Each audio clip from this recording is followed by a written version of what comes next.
The mountain man who wanted to marry me. The following account occurred roughly 3 years ago, during the summer of 2012. It has always been difficult for me to talk about, but I have found writing about it to be therapeutic. I was 17 at the time and I had just gotten my first job. I lived in rural Western Virginia, in a small mountain community. My mum's friend owned a camping resort not far from my house that had a general store, and she said she'd pay me to help out in the store during the busy months in the summer. It was a pretty easy job, and I met a lot of out of towners, which was nice because our community could get so isolated. Most of us lived pretty far away from each other. One day, a big burly mountain man type came into the store. He was in his late 40s, early 50s, probably 6'5", and about 280 pounds. He looked dirty, like he worked outside a lot. His clothes were sort of tattered, and he had a long beard. He had a few of the woodsy hermit types in the area, and he definitely looked like one of them. He bought some basic items, one of which was one of our homemade bars of soap. When he came to the register, he looked me up and down quickly and carefully. He didn't talk for a minute, just stared. His people skills clearly needed work. "Did you make this soap?" he asked gruffly. "Possibly," I said. "I help out with that sometimes." "You make a lot of your own stuff. Toiletries and things like that." "Yeah." "I like that," he said, nodding to himself. I honestly did not know how to respond. I quickly rang up his items and he paid with crumpled money. Right before he left, he asked, "You cook too?" "Sometimes," I replied. "Bet the boys round here are itching to marry you," he said as he smiled to himself. I said nothing. I was puzzled as to what I said that stood out as my material. I told Krista, Mum's friend, who's the boss, about the bizarre encounter and she laughed it off. So did my family and friends. But then Mountain Man started turning up more often. He chatted a little bit here and there, and I found out he had a cabin in the woods. He claimed he built with his bare hands. He said he hunted and lived off the land, other than the things he bought at the store. Over time, our chatter escalated, with him making comments about how nice it would be to have a woman like me around, who could make those things and cook his kills. One time he even said I had the brethren hips that men lust after. Should I? He even started inviting me to fish with him, hunt with him, see his place, etc. And I always politely declined. But he got more and more insistent, and I told Krista about how uncomfortable he was starting to make me. The intensity with which he said those things really scared me. She said that when he came in, go get her, and she would ring him up.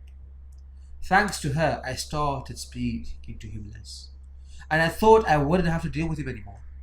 But one night, I was closing up, and it was late, around 10 at night. Krista had left about an hour before, and I was leaving by myself. The only two cars in front of the store were an old blue pickup and mine. I was immediately alarmed because I know Mountain Man drove a blue pickup, but I didn't see him in the lot, just his car. So I walked quickly to my car and checked the back seat before I started it up. But then when I first turned the key into the ignition, I got nothing but sputters. I tried several more times and got scared quickly. Of all nights, why is this happening tonight? I remember asking myself angrily. Just as I was reaching for my phone to call for help, there was a loud pounding on the driver's side window. I'm shocked that I didn't piss myself.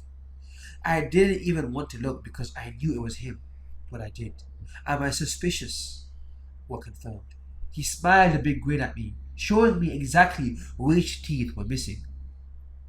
"Need some help?" he said loudly through the window. I shook my head furiously. "My dad is on his way," I said, hoping to scare him off.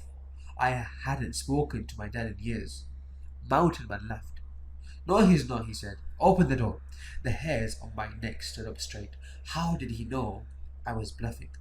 "No," I said firmly. "Leave me alone." Suddenly he looked angry. He pulled the handle but had locked all the doors when I first got in. He kept furiously pulling the handle and started pounding on the window. "Leave now or I'm calling the cops," I screamed at him. He clearly wasn't getting the message, so I pulled out my phone and called 911. I must have sounded hysterical to the dispatcher, and I knew she could hear him pounding. She said she would have officers out ASAP, but out there, that could be a while. The cops are on their way. Leave now, I screamed at Mountain Man, who didn't seem to let it deter him. But after a few more minutes of pounding, he suddenly stopped and walked back to his truck. I watched him go, hopeful he would leave me alone. But then he started walking back towards me with a freaking crowbar in hand. No, I screamed at him. Get the bloody F away from me. He started swinging at the driver's side window with the crowbar. I dug down into the passenger seat on the floor and covered the back of my neck like they teach you in tornado drills. I heard the sickening crack of the window, but not for long. Suddenly, I heard male voices shouting, telling Mountain Man to get away from the car. I sat up and saw two men approaching, one with a shotgun pointed at Mountain Man. I recognized them as a couple of guests staying at the resort for a camping trip. I breathed a sigh of relief and got out of the car, telling them that the police were on the way. I thanked them profusely as we waited for the police, and surprisingly Mountain Man didn't make any moves to get away. But the cops came pretty quickly after that, so he didn't have much of a chance. They took him away and I gave them my statement. I was pretty shaken up for a while afterwards. A few weeks later, I finally got the scoop on the man. Apparently he had a history of mental illnesses. He had been in and out of state institutions. He really had been living in an old cabin in the woods where he wasn't taking his meds, and his issues were only getting worse. My cousin Luke is a cop, and later on he told me some more about the case that he had heard about through some other officers. The police did a search of the cabin after the incident to see if there was anything that might be of interest to them. They found a journal that Mountain Man kept. Apparently, in it he said he was lonely and wanted a wife. He mentioned me by name a lot. Stupid name tag. And Luke said there were a lot of lewd things in there about me that he didn't want to share, but tried to put it simply by saying that Mountain Man had a detailed plan to abduct me, starting with sabotaging my car engine to get me into a vulnerable position. When Luke said that, I nearly burst into tears, thinking about how horribly that night could have gone if those two men hadn't come along. Thankfully, he has been put back into the state institution. With any luck, he'll stay there for good. Mountain Man, let's not meet again. I work at a hotel. I'm 18, female, and just started a job at a hotel a little over a month ago as a housekeeper. The hotel is located in very rural Midwest. Not a super busy hotel except for the occasional family reunions checking in and the few workers passing through the state. Many of the people who come through are older, 40s, 50s and upwards. When I first started, my parents had told me to be careful because the hotel was sketchy. I never really found it to be sketchy or the people passing through to be until one day, about 2 weeks ago. I had just clocked in around 10:30 and headed down to the end of the hall, opposite of where the lobby was, to start on my stayovers, rooms where people stayed more than one night. At the end of the hall, there were 4 rooms tucked into almost a corner, I want to say. You can't really see the doors to these rooms until you reach the end of the hallway. There's 2 rooms on one side, 2 on the other. I was grabbing all the supplies I needed to do the stayover when a man, another stayover, came out of one of the 4 rooms and asked how to work the coffee machine. He was about 3 times the size of me, 6'3", around 300 pounds, whereas I'm 5'3" and about 125. Didn't seem like a big deal or weird. I'm pretty friendly and outgoing and can make a little small talk. I went back to cleaning the other room and minding my business when he comes out again to tell me his room didn't need attended to. I figured so and was glad that was another room I could check off my list. My manager had come down the hall to strip a room that had checked out, and I turned down the hall to go strip another room when the man came out of his room again. I assumed he had another question about something in the room, so I turned around to speak to him. He asked, "Aren't you scared to do your job?" And I replied, No, not really, since I rarely ever have any interaction with guests as a housekeeper. He then went on to say that I was awfully pretty and I needed a mace or a weapon to protect myself. And I showed him my car keys that I kept in my pocket for that exact reason. The conversation at first wasn't really off putting, but when I realized what he was getting at, my body flooded with anxiety. He then said, I don't think car keys are enough. You're small and could get easily snatched up. And in that moment, I went into the room my manager was in, across the hall, and waited for him to go back into his room before continuing my job as normal as possible. That experience really shook me up, and I sat in another room down the hall for about an hour crying and having anxiety attacks because I thought this man would try to find me in whatever room I was in and kidnap me. To the man who stayed in room 131 a few weeks ago, let's not meet. The sweet old lady neighbor turned out to be very creepy. To keep it brief, when I was 17, my family and I lived in a rural town in Australia. We moved into a relatively isolated neighborhood, but about 50 to 100 meters next door lived a single old lady.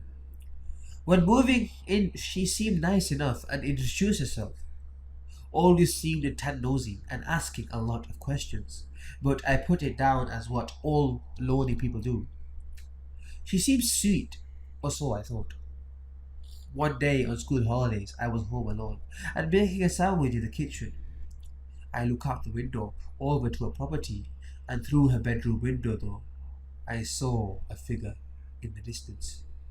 But it was hard to tell. For some creepy reason, I got my binoculars. I was broken. Looked over, focused them, and my heart sank into my chest. Mouth dried and legs shook with shock as I realized she was staring directly at me. After a few seconds, she made a massive grin on her face. I shut the blinds, told my parents, but they played it off saying I must have not looked properly. But that's not the creepy part. The night before we were set to move, my father was in the Air Force.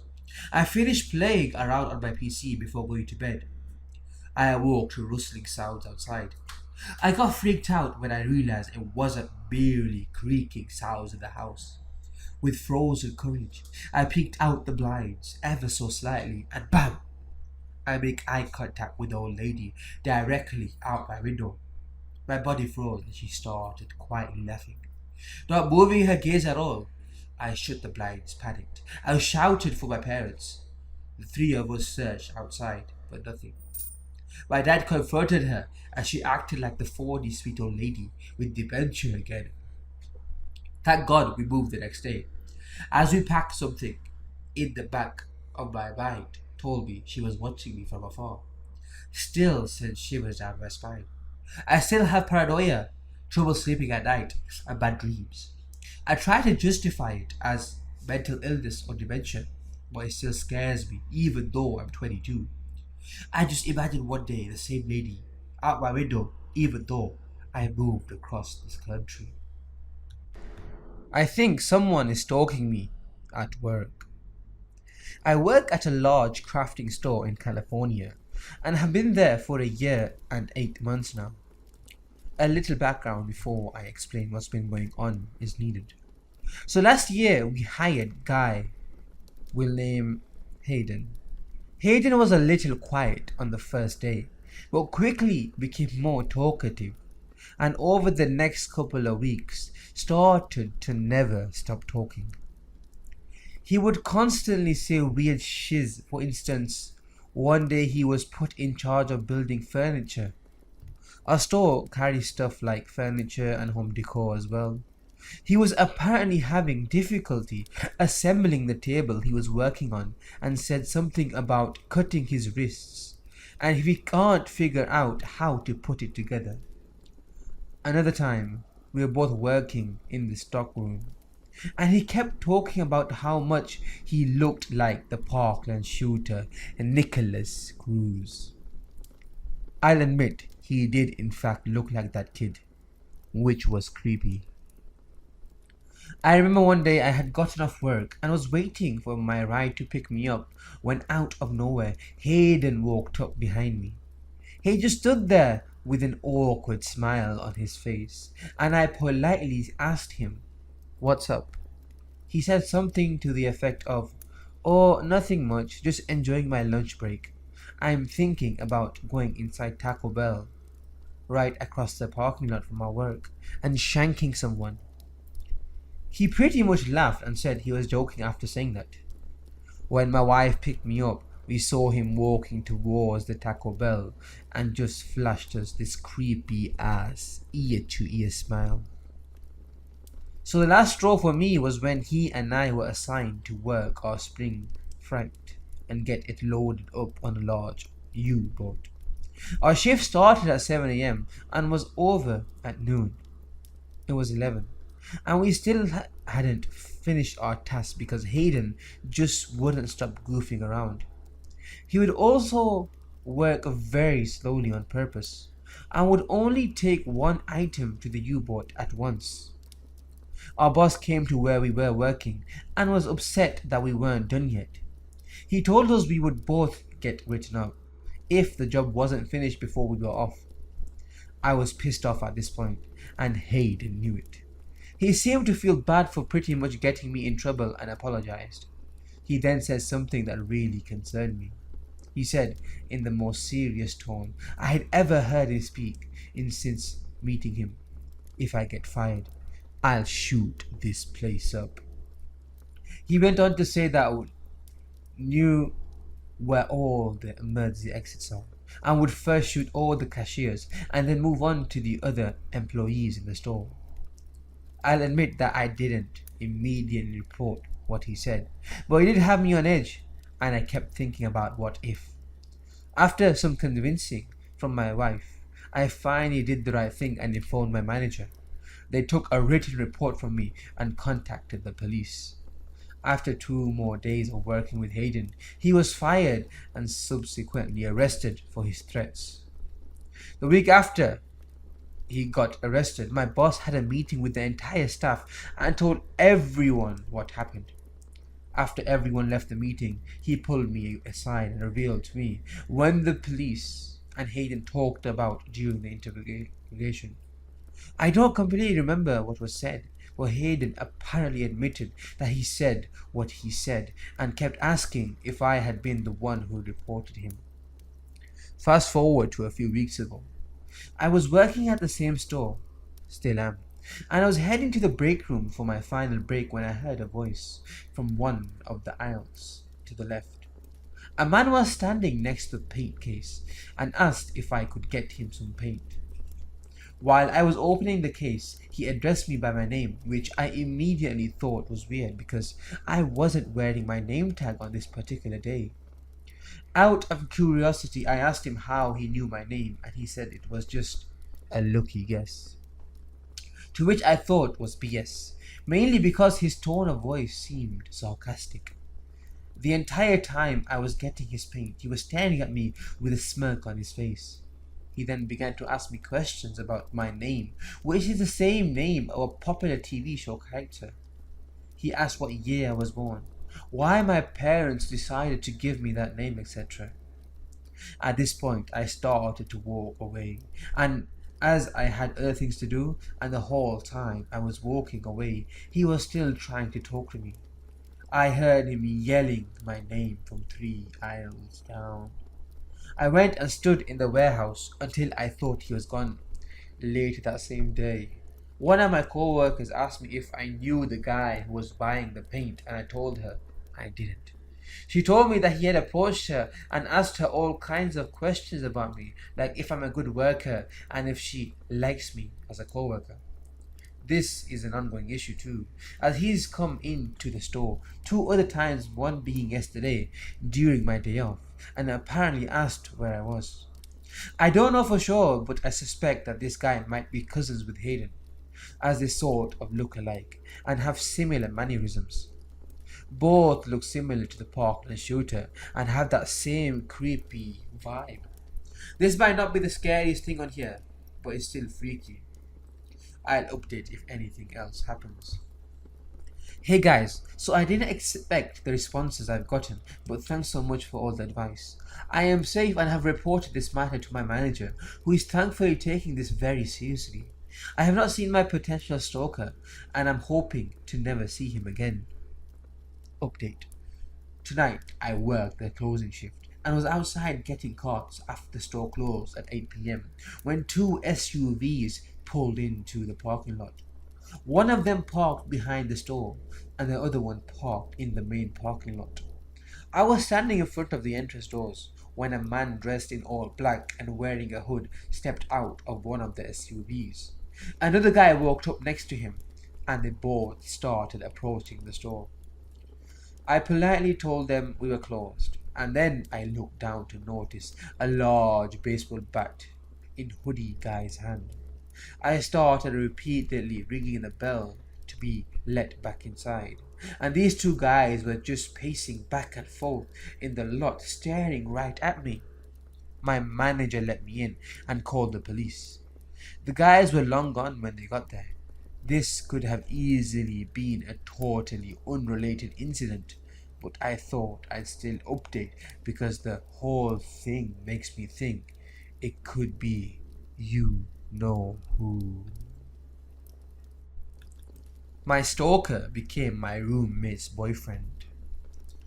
I was telling a friend my story of once having a stalker, and she referred me to this podcast and forum. This happened years ago and still affects me to this day. I apologize for the length ahead in advance, but I feel like I have to tell the whole story. The summer after I graduated high school, I was still living at home. I was up late once night and was packing for a camping trip with my friends.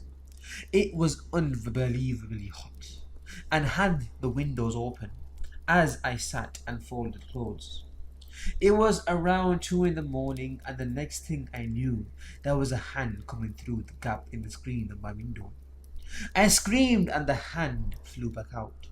I was stunned, but there was a part of me that wondered if it was my younger brother pranking me.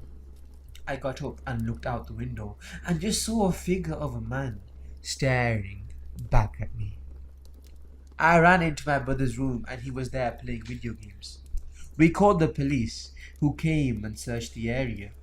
They found nothing, warned me and my parents to lock the windows and doors, and left. We were all still shaken up, and my mum had a feeling that he would come back. It turns out her mother's intuition was right. She went outside and waited on our back porch. After 20 minutes or so, she saw the man, dressed in black, slink into our backyard along the tree. There wasn't a fencing outside, unfortunately. He hid behind a tree for a few seconds and ran to another tree and hid there, slowly working his way towards my window. My mother yelled something to him and he took off running. The police came back out again, found no trace of him. I never opened that window again, not even the curtains. My parents installed some motion detecting lights, and that seemed to be the end of that. After 6 months later, my friend and I got an apartment downtown together. We were really excited as this was our first place on our own. The apartment wasn't exactly the best quality, but it was so fun to be living in the city. The downside was that it was street parking only. After a few weeks, my car was broken into. Nothing was taken but a single rose sat on the passenger seat. It was creepy, but I vowed to be vigilant and safe.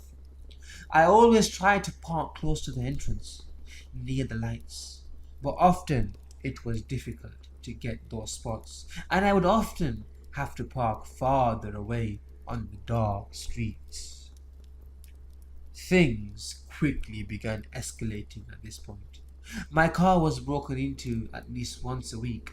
Most of the time, a flower was left, which I always threw on the ground. But once a pair of men's underwear was left, and even more creepily, once a bag of Tootsie Rolls, as they were my favorite candy.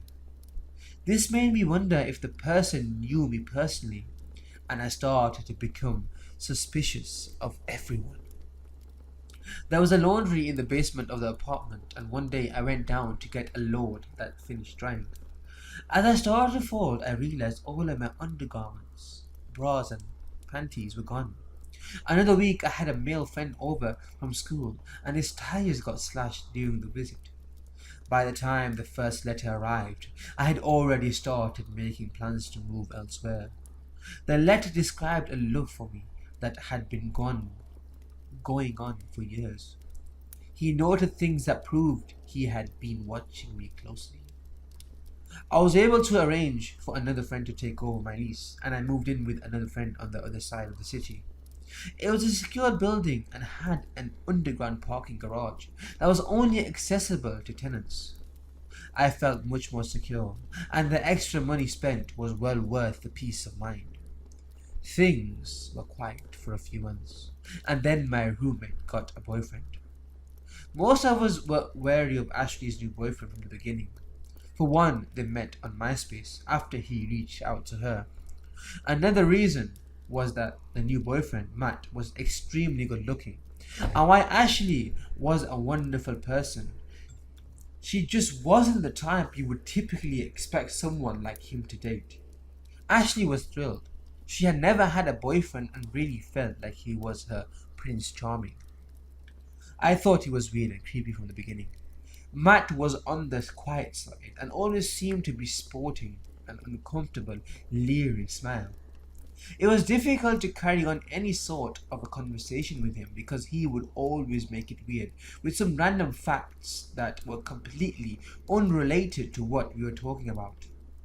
I had deleted MySpace when the initial stalking began, but I created a dummy account to learn more about Matt. It didn't look like he really knew any of his friends in real life. There were only pictures of himself, and the rest of the information was vague.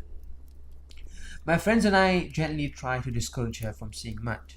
He technically hadn't done anything wrong, but he was just so strange. She would immediately get defensive and would shut the conversation down. Matt started to spend more time at the apartment, and I found myself finding any excuse I could to avoid coming home. One day I came home from work and found Matt on my couch, alone, drinking a beer. Ashley had been called into work, and she told him he could just hang out. I was furious because I didn't want to spend any time with him, so I grabbed a beer and a snack and headed off to my room and shut the door. About 30 minutes or so, he knocked on my door and suggested we watch some TV and get to know each other better because we both loved Ashley. I didn't want to, but decided that maybe I needed to give it a try. He put on a movie and I tried to just focus on the movie because I didn't want to talk. At one point, I glanced over to Matt and he was staring at me with a smile on his face. I snapped a "what" at him, and he just continued smiling and said, "I just can't believe it." "Believe what?" I asked. He said nothing and went back to watching the movie. Still smiling, I had no idea what he was talking about, but the interaction had every hair standing up on my body. I excused myself and locked the door to my room. Another month or so went on, and I had managed to avoid being home for much anything beyond sleep and showering. Matt practically lived there and had even brought a bunch of his things into Ashley's room. I really didn't want to move again, but was beginning to look for other options. On their 6-month anniversary, I saw a huge bouquet of flowers on the table, and an already open card propped up next to it.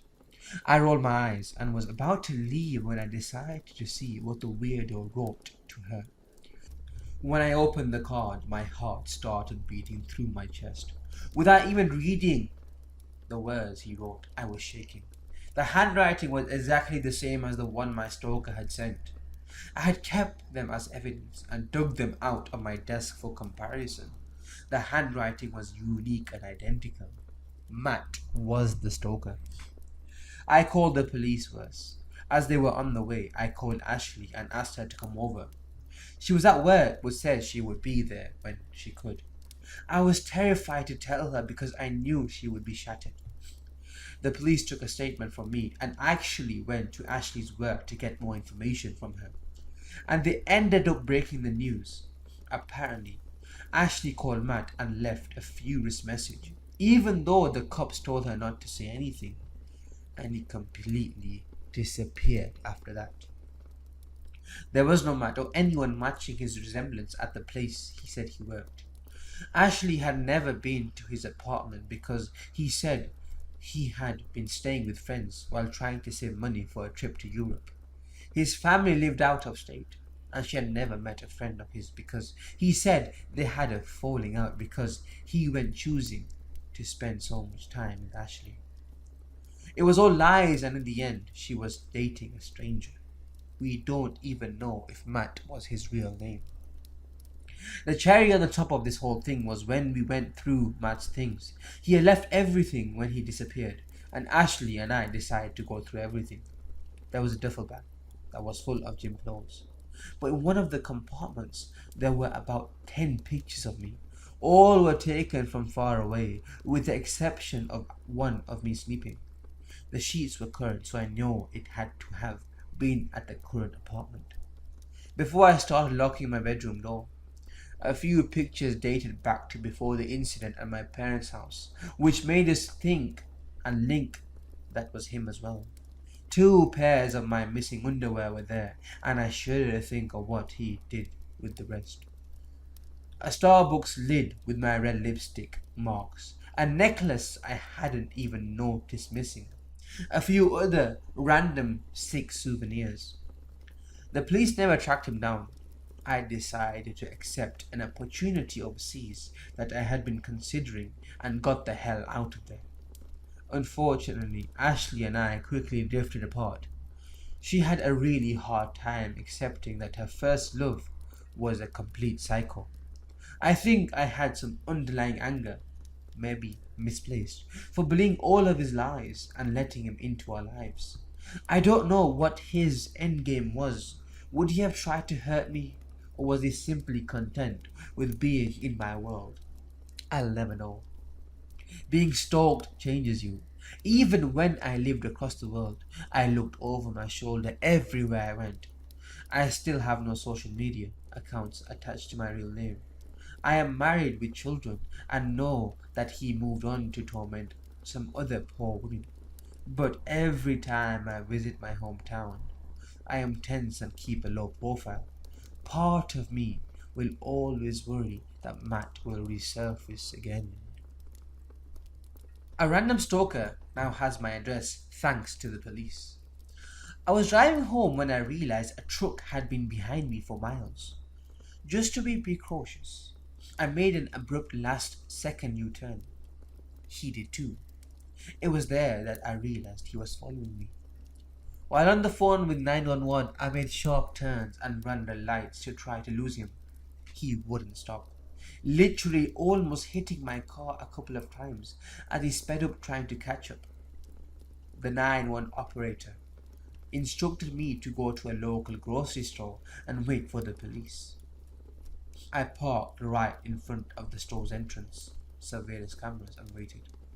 He decided to park his car at a distance and waited for me to get out of my car. All of a sudden, I heard a hard knock at window.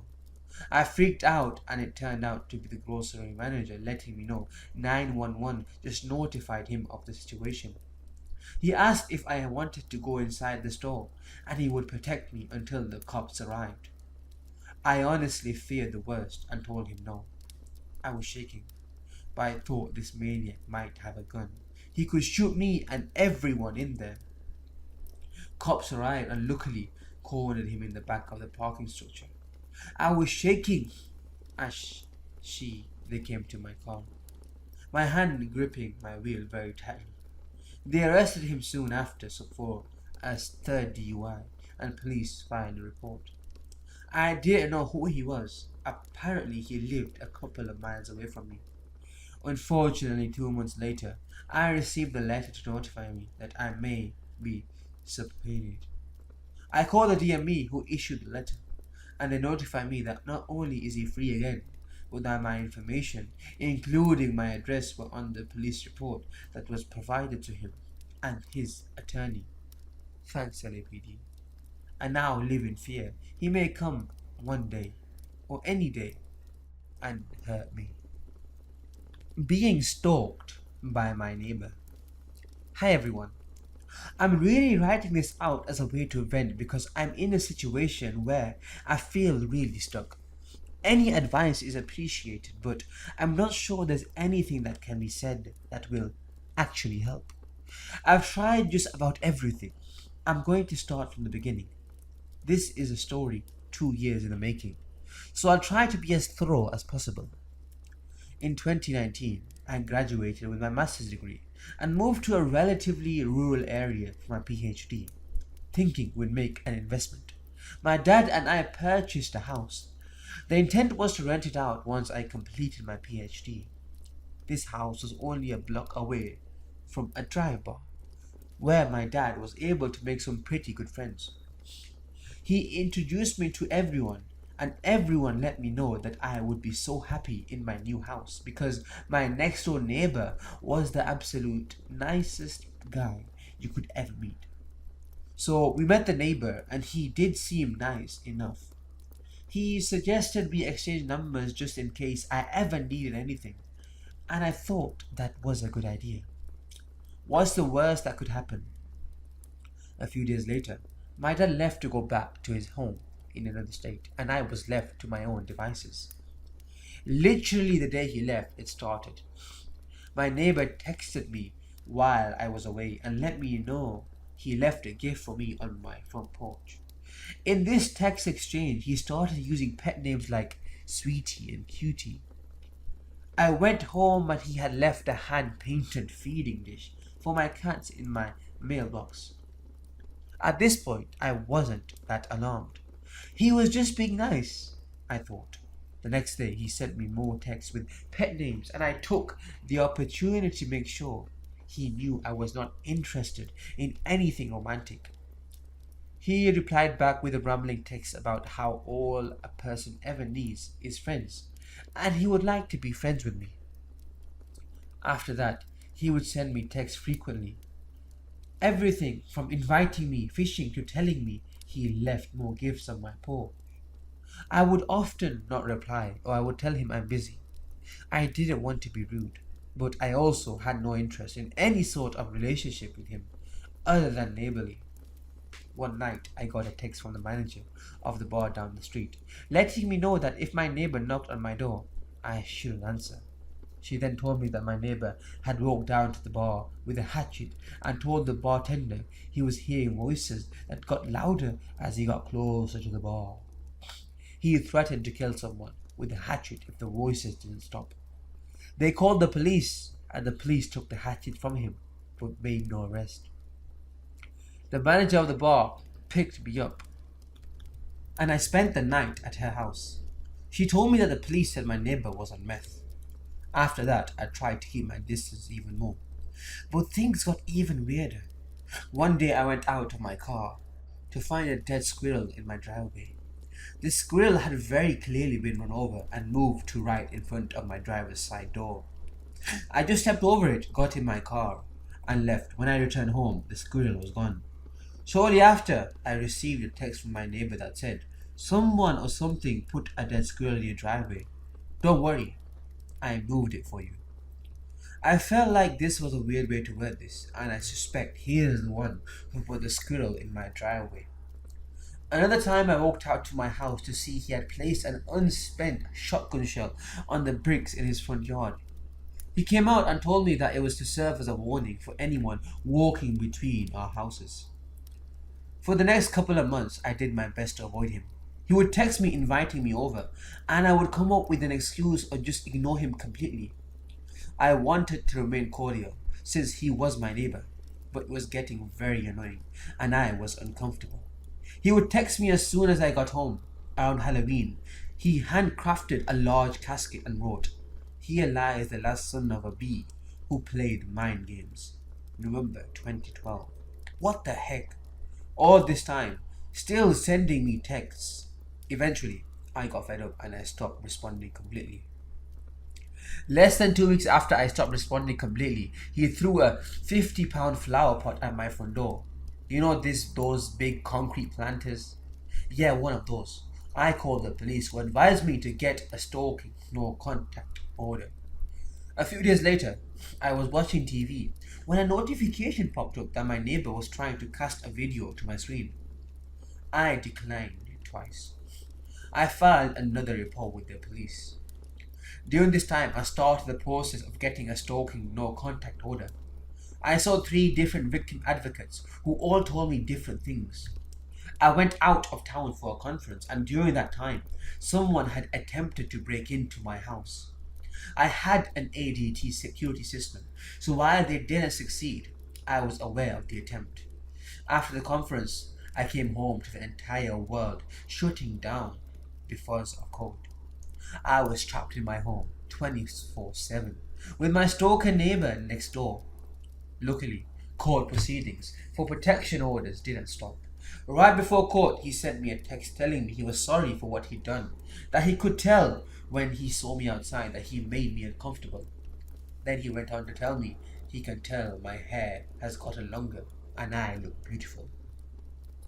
I went to court and provided all of the evidence I had, the timeline of everything that had ever happened. The text he'd sent me asking if I wanted a massage. The text I sent him telling him the way he was speaking to me was inappropriate. The text saying that he knew he made me uncomfortable.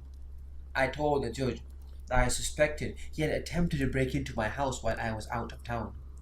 The kicker is he didn't deny any of it. Actually, he told the judge that he took full accountability for everything. He said he was in recovery and was trying to turn over a new leaf. He didn't oppose the protection order at all. So in March 2020, I actually received the stalking no contact order. Everything was pretty quiet for a while. I mean, he did some weird shiz, but that's because he was a weird guy. It wasn't anything that made me fear for my safety. That is, until he got on drugs again. At this time, we found an unspent shotgun casing in my flower bed. It was consistent with the one he had previously used to send a warning.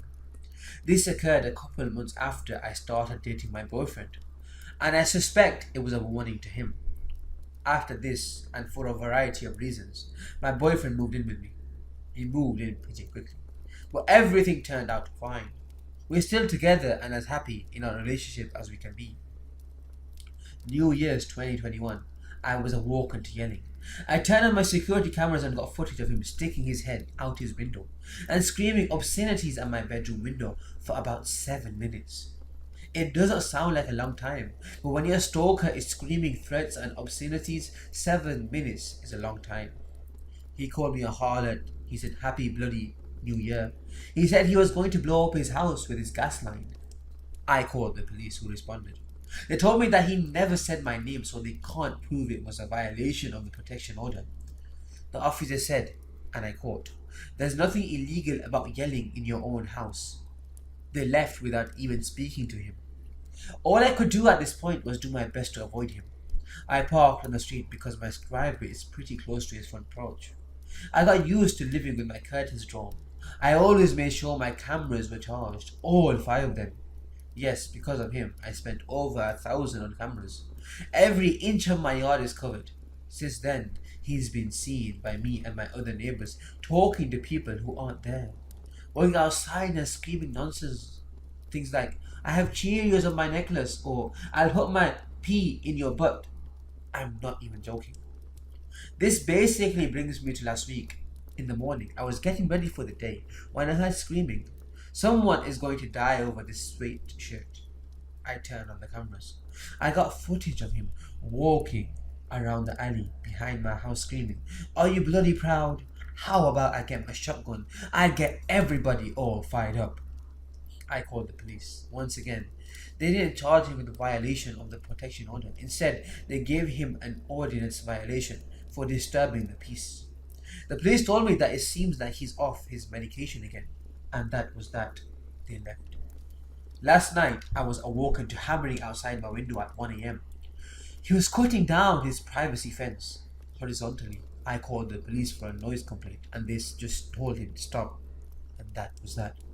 As I write this, he's outside, continuing to horizontally cut down his privacy fence. That means the privacy fence only stands about 3 feet tall now. This was the one thing that made me feel relatively safe about hanging out in my backyard, and now that's gone. All of this is to say I'm bloody tired. I just want to live in a house where I can be sure that my neighbor won't try to kill me. Where I can feel confident that he's not going to try to break in. My boyfriend and I are trying to buy a house to move. But it's difficult. I'm a PhD student, so I don't have much money. Renting won't work because I have 4 cats, plus my partner's cat and dog, although we have a place secured for them if necessary. And finding a place to rent with so many animals is difficult, if not impossible.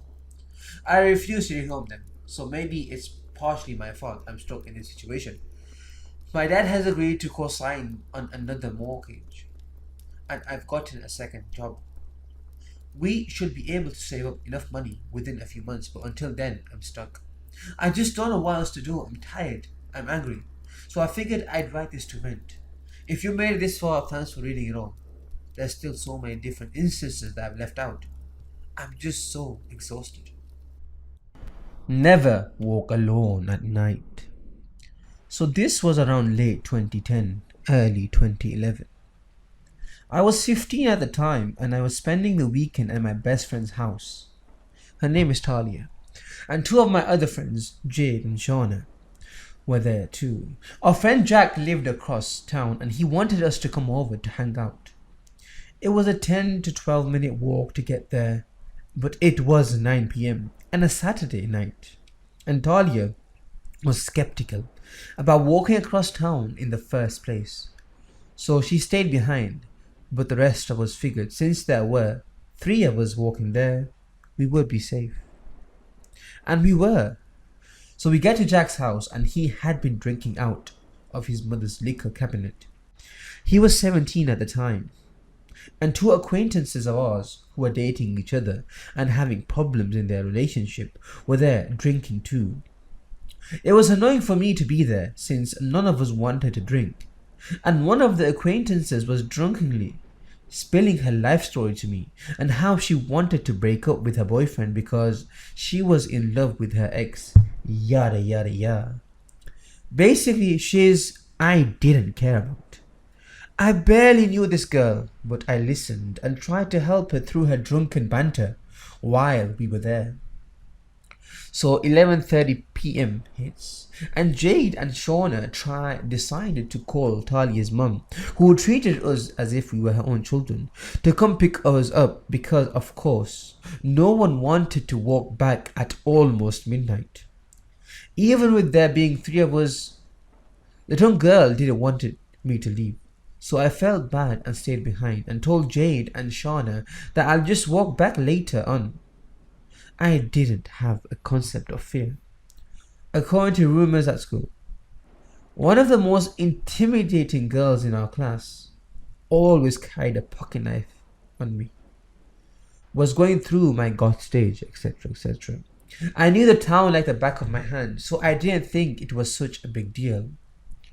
I finally leave, and this is where it gets creepy. So I'm walking back across town to Tali's house by myself, texting Jade the whole time to make sure she was still awake so she could open the door for me. It was 12:30 a.m. and I was walking fairly fast, almost jogging, because I had a bad feeling about being out by myself. So I kept up the pace. I make it to the main street in the town, and Tali's house was 2 or 3 blocks away from it. A straight shot. I looked both ways before I crossed Main Street, and there was one car coming from my right in the direction, driving about 45 miles per hour. So I bolted across the street before the car came up, and as soon as I did that, the car comes to a screeching halt and whips itself onto the road that I was walking on. Luckily, I heard the screeching tires, and my instincts kicked in, so I darted into the bushes in front of someone's house.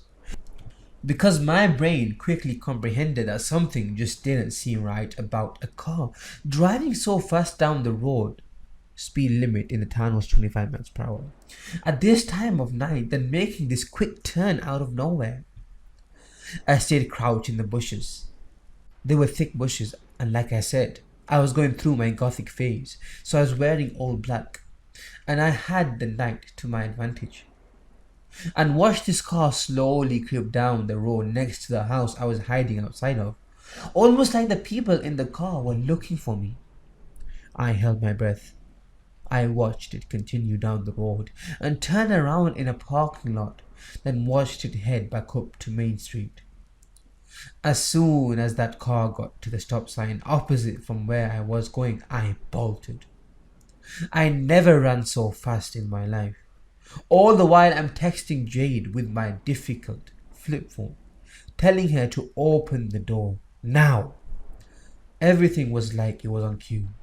I make it to the front steps of Talia's house, and as soon as I got to the first step, Jade opens the door and that same car comes flying down the road that I was on, hitting the gas and revving the engine, passing the house, almost as if the people in the car were mad.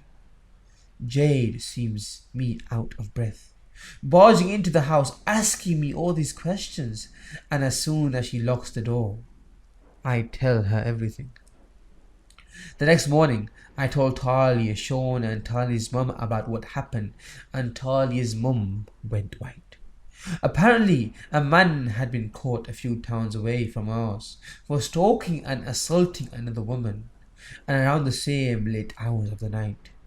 She pulled the news report up on her phone, and we read it, and that same car was in the news report. I do apologize for the long story, but I'm 21 now and I own a gun, and thinking about this still gives me shivers to this day. I can only imagine what could have happened if I didn't go with my gut that night. So, a creepy guy who likes to stalk and rape women, let's not meet. Terrified to be alone at night.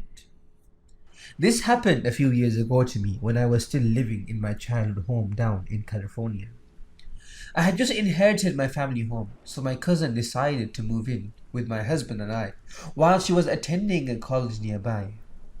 My cousin and I were both working at the Lego store at the time, but I only worked mornings and my husband and cousin worked nights, so there were many nights where I was alone.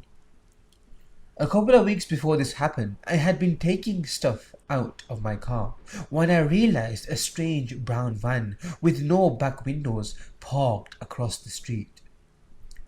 As I put the stuff in the trunk, the man in the van started making weird noises at me. I turned to see if I could get a look at his face, but his black Giants baseball cap was pulled down really far. Thinking he was just a creepy guy, I flipped him off and went back into the house. About 2 hours later, I went outside to go somewhere, and he was still parked across the street. Not thinking anything of it, I hopped in my car and headed to my friend's house. As I was driving, I looked in my rear view mirror and saw the same brown van following me. I turned on a whole bunch of streets and he followed me down all of them. I turned onto the road that my father-in-law lived on and parked, thinking if the guy tried anything, I could just run there and be safe. When I pulled over in front of my father-in-law's house, the van slowly drove by. I looked into the van and the man put his hand into a gun position, pointed at me, like with index and middle finger out and thumb pointed up, and said, "Bang!" really loud. After that he hauled ass and drove off. Now, I had always been a little leery of staying home alone. My house had always given me the creeps because of how poorly lit it was. When I was alone at night, I usually just stayed in the kitchen because of how bright it was. I was watching a TV show on my computer when all of a sudden I hear banging on the front door and the handle jiggling. It startled me for a moment until I looked at the time and saw it was around 10 p.m. and knew my cousin was going to be coming home from work about that time. I got up and opened the door, but nobody was on the porch. I shouted my cousin's name out, but still no response. I called my cousin's cell, and immediately she was like, "Oh hey, I'm on my way home from work right now." Before I could say anything else, there was three extremely loud bangs on the door that connected the kitchen and the garage, and the knob was shaken violently. I slammed the front door, closed, locked and chained it. I ran for my room.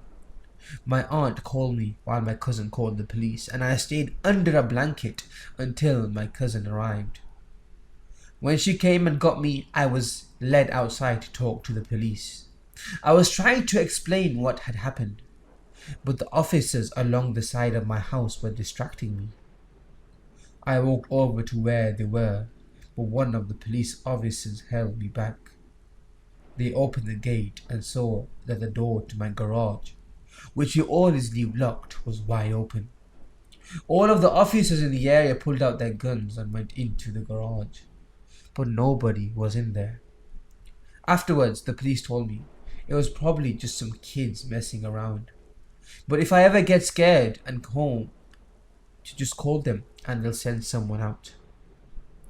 About a week later, I was watching something in my living room with my cousin and my husband. As I was passing by the window next to my front door, I realized there was a guy wearing the same baseball cap as the guy in the van standing outside on the sidewalk, staring at the house. When he noticed me watching, he immediately locked eyes with me and slowly gave me the creepiest smile I had ever seen. I turned and yelled for my husband to go out there, but when I turned around, he was gone. I will say though that the baseball cap in question is really generic, and a lot of Giants fans wear it, so I can't say it was the same exact guy, but it felt like it was. 3 days after that, I was home alone at night again. I was on edge, but I was trying to ignore it, telling myself that I was going to be okay. I was baking cookies in the kitchen when I thought I heard a knock at my sliding glass door. My whole body tensed up, and I slowly turned towards the door. The lights in the backyard were off and the kitchen ones were on, so the glare on the window made it impossible to see if someone was outside. Everything was silent for a few seconds before someone banged on the door again. I screamed, but felt paralyzed in fear.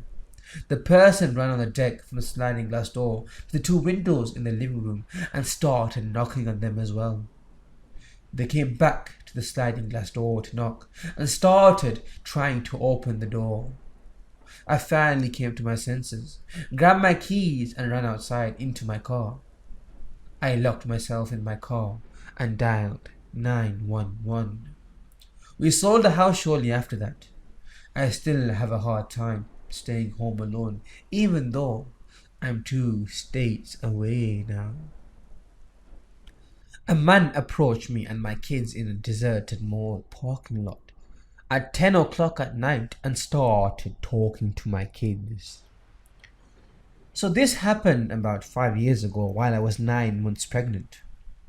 I was Christmas shopping at the mall with my then 7 and 15-year-old daughters one Saturday night in a very safe city with very low crime rate. There was Applebee's connected to the mall and we ended our shopping pretty late. And the mall stores were starting to close, so I took my kids to the connected Applebee's for a late dinner. We finish up eating at about 10 p.m. and leave out the Applebee's entrance into the practically deserted parking lot with shopping bags in tow. As we got to the car, I was in the middle of maneuvering the shopping bags on my arms to find my keys when a 50-ish-year-old crusty looking guy starts walking up from somewhere in the parking lot with shaggy grey white hair and a faded flannel shirt and old jeans. I noticed him briskly approaching when he was about 40 feet away, and he said, "This is a stick-up. Give me all your money." My blood ran cold. And I stared at him owlishly and shakingly and said, What? He then said he was just kidding and came up and stood right next to my daughters, who were standing on the other side of the car, waiting for me to unlock the car to let them in. He then starts making small talk with me and my girls. He's asking things like if they were being good girls for Santa, how old they were, if we got all our Christmas shopping done, what kind of things did we get, etc. He didn't seem drunk, high, slow, or mentally challenged at all. He was very coherent and seemed of sound mind. Mind you, I was a heavily pregnant woman, alone with my two daughters in a mostly deserted parking lot at 10 o'clock at night, who was being approached by a stranger who came and stood right next to my kids on the other side of the car, just shooting the breeze, talking to me and my kids with his hands in his pocket and occasionally looking over his shoulder. I didn't want to aggravate him, so I was politely conversing with him and trying to look calm and nonchalant while trying to disguise my frantic hands digging inside my giant purse for my car keys. This exchange went on for a couple of minutes while he periodically kept looking over his shoulder. I was slightly and silently panicking and trying to politely keep the situation from escalating by calmly and nonchalantly talking to him while also trying in vain to find my damned car keys to get us out of there. They were in there, hiding good. I felt that at any moment he was going to pull a knife or a gun or rob me, and my kids were right next to him, away from their mother on the other side of the car, and I couldn't find my bloody car keys to get my kids into the safety of the car. He kept trying to engage them in conversation, and I could see that my oldest daughter was a little weirded out, and she kept glancing at me to gauge my assessment reaction to this situation. Kids often tend to not recognize parental danger when they are with their parents, since they see us as their protectors. And being that he was only talking and acting friendly, and I was doing my best to stay calm, they were oblivious to the alarming situation we were all in. And being 9 months pregnant, and that I was no match for this full-grown man, especially if he was hiding a weapon on him. While still desperately digging for my keys, I tried to politely give him hints that the conversation was over by saying things like, "It was nice chatting with you, but I gotta get these kids to bed," and "It was nice meeting you," and telling my girls to say that it was nice meeting him too. My polite attempts to get this guy to leave wasn't working because he kept sidestepping my attempts and asking them what their favorite school subjects are and how nice young ladies they were, etc., while I was struggling with the shopping bags and digging in my giant cluttered purse for my car keys.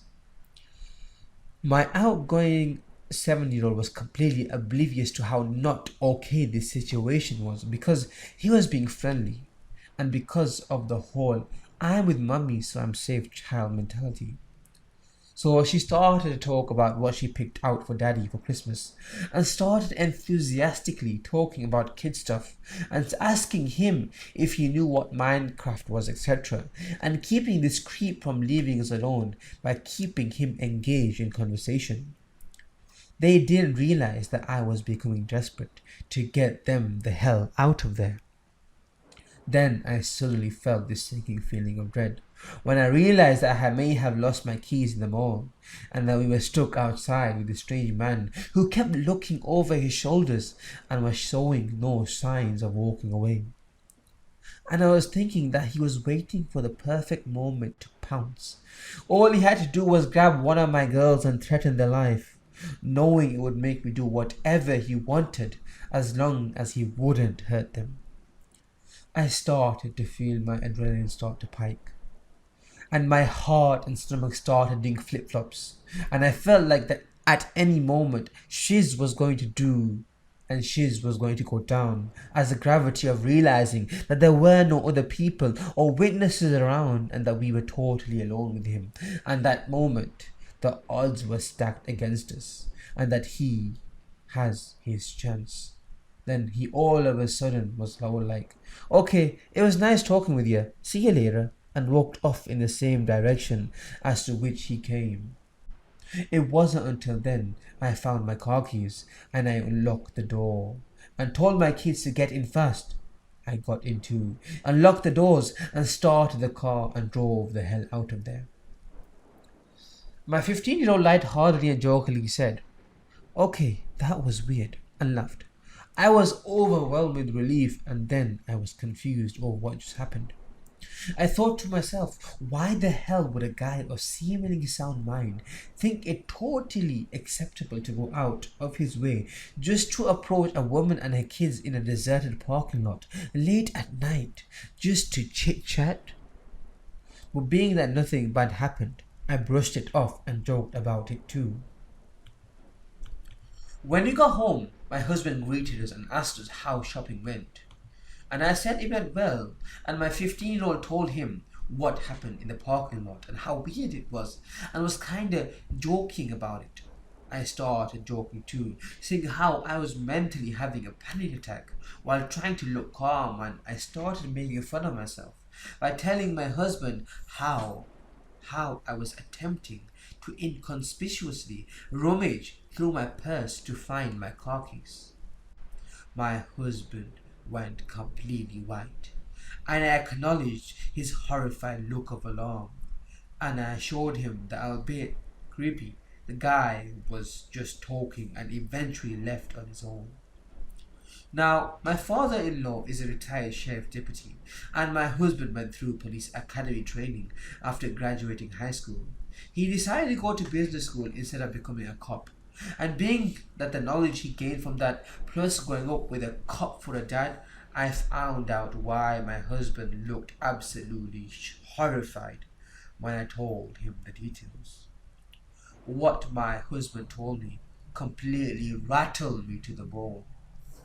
My husband told me that he was 100% sure that the reason why that guy was hanging around us and chit-chatting was because he was waiting for me to unlock my car. And the reason why he was standing next to our kids was because once I unlocked the car and the kids started to get inside, he was most likely going to force himself into the car with the kids and hold a knife or gun to them to gain leverage on me, to force me to cooperate, knowing that I wouldn't abandon my kids, or which would force me to get into the car with them and do whatever he wanted me to do, which most likely would be to drive to a remote location to God knows what. And being that he wasn't wearing a mask, suggests that his intentions were to also leave no witnesses to identify him. I then remembered that he was positioned by the backseat passenger door while my 7-year-old was standing by waiting to get in. My husband then told me that the most likely reason why the guy ended up leaving was because it took so long for me to find my keys, and the longer it took, the more anxious and spooked it made him.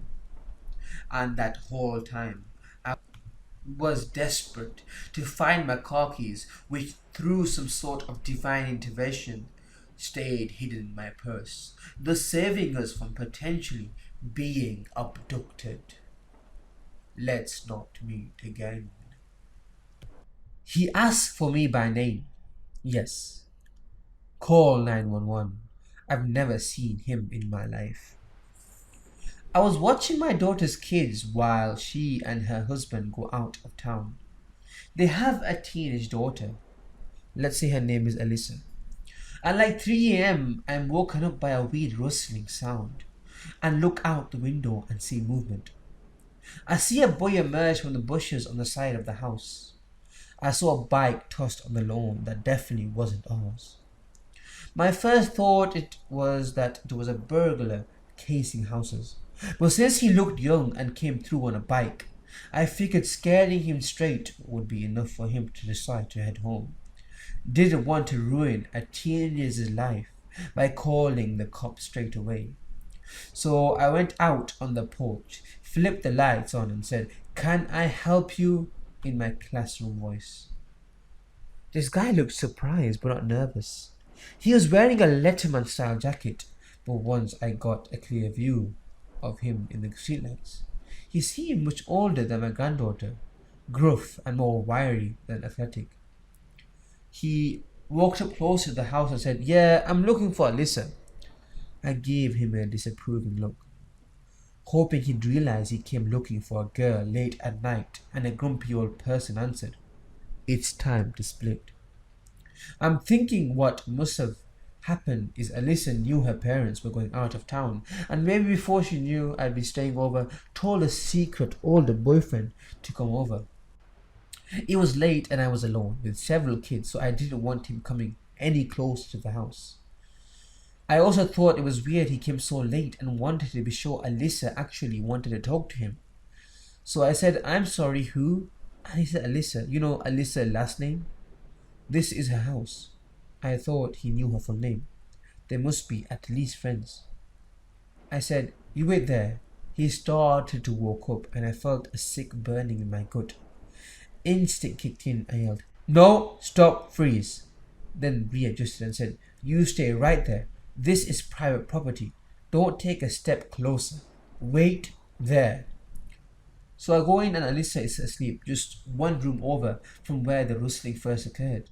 And I wake her up and say something to the effect of, "I don't know what the big idea was to have friends over this time of night, and you tell them to go home." She has no clue what I'm talking about. I say, "There's a guy outside asking for you." Confused, she gets up and goes to the window.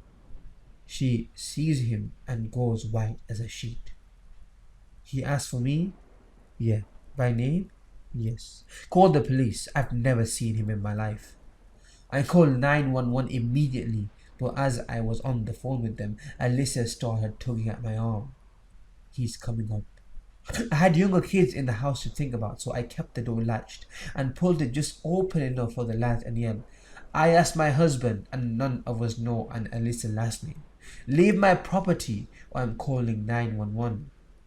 He got angry and started yelling for her to come out. Thankfully, the police came pretty quickly, and when he heard the sirens, he grabbed the bike and ran off. I watched where he was running and he jumped into the passenger side of a car without headlights or front plates and sped off. The police followed in the same direction once I pointed them, but they didn't get him. They advised us to take all her social media details offline if she was sure she didn't know this person, and said they'd had a couple of similar reports recently and were looking into it. I got a heavy duty lock and she slept in my room for the remainder of my visit. Never buy a mattress of Craigslist. My wife and I have had the same mattress since we have been married. It's lumpy, dips horribly in the middle, and isn't large enough now that our daughter sleeps on it with us. I know that's dangerous and not recommended at all, but when you go 6 straight months without more than an hour of sleep at a time, you eventually cave in. With that being said, I am always on the lookout for a good deal on a king-size mattress, and yesterday I found one. 125 for a new set, and not a cheap one either. Incredible, right? I thought so too, so I called the guy up and asked if it was still available. You know how sometimes they advertise something really cheap because it doesn't exist? To my surprise, it was so. I set up for my wife and daughter to go out and take a look at 5 p.m. I would have rather just gone myself instead of dragging my cranky daughter all the way into downtown. But my wife is pretty particular about the firmness of the mattress, so I had to make sure it was comfortable for her. Brian, the guy selling the mattress, said to call when we were on our way so he would know when to meet us at the storage site. I called, but it went to voicemail, so I left one and also texted him to let him know we are on our way. The whole drive there, my wife and I are chatting happily about how great it will be to finally have a new mattress and have our own space in the bed once again. My daughter likes to sleep at a bit of a diagonal so that her hands are touching mommy's shoulders and her feet are touching my leg.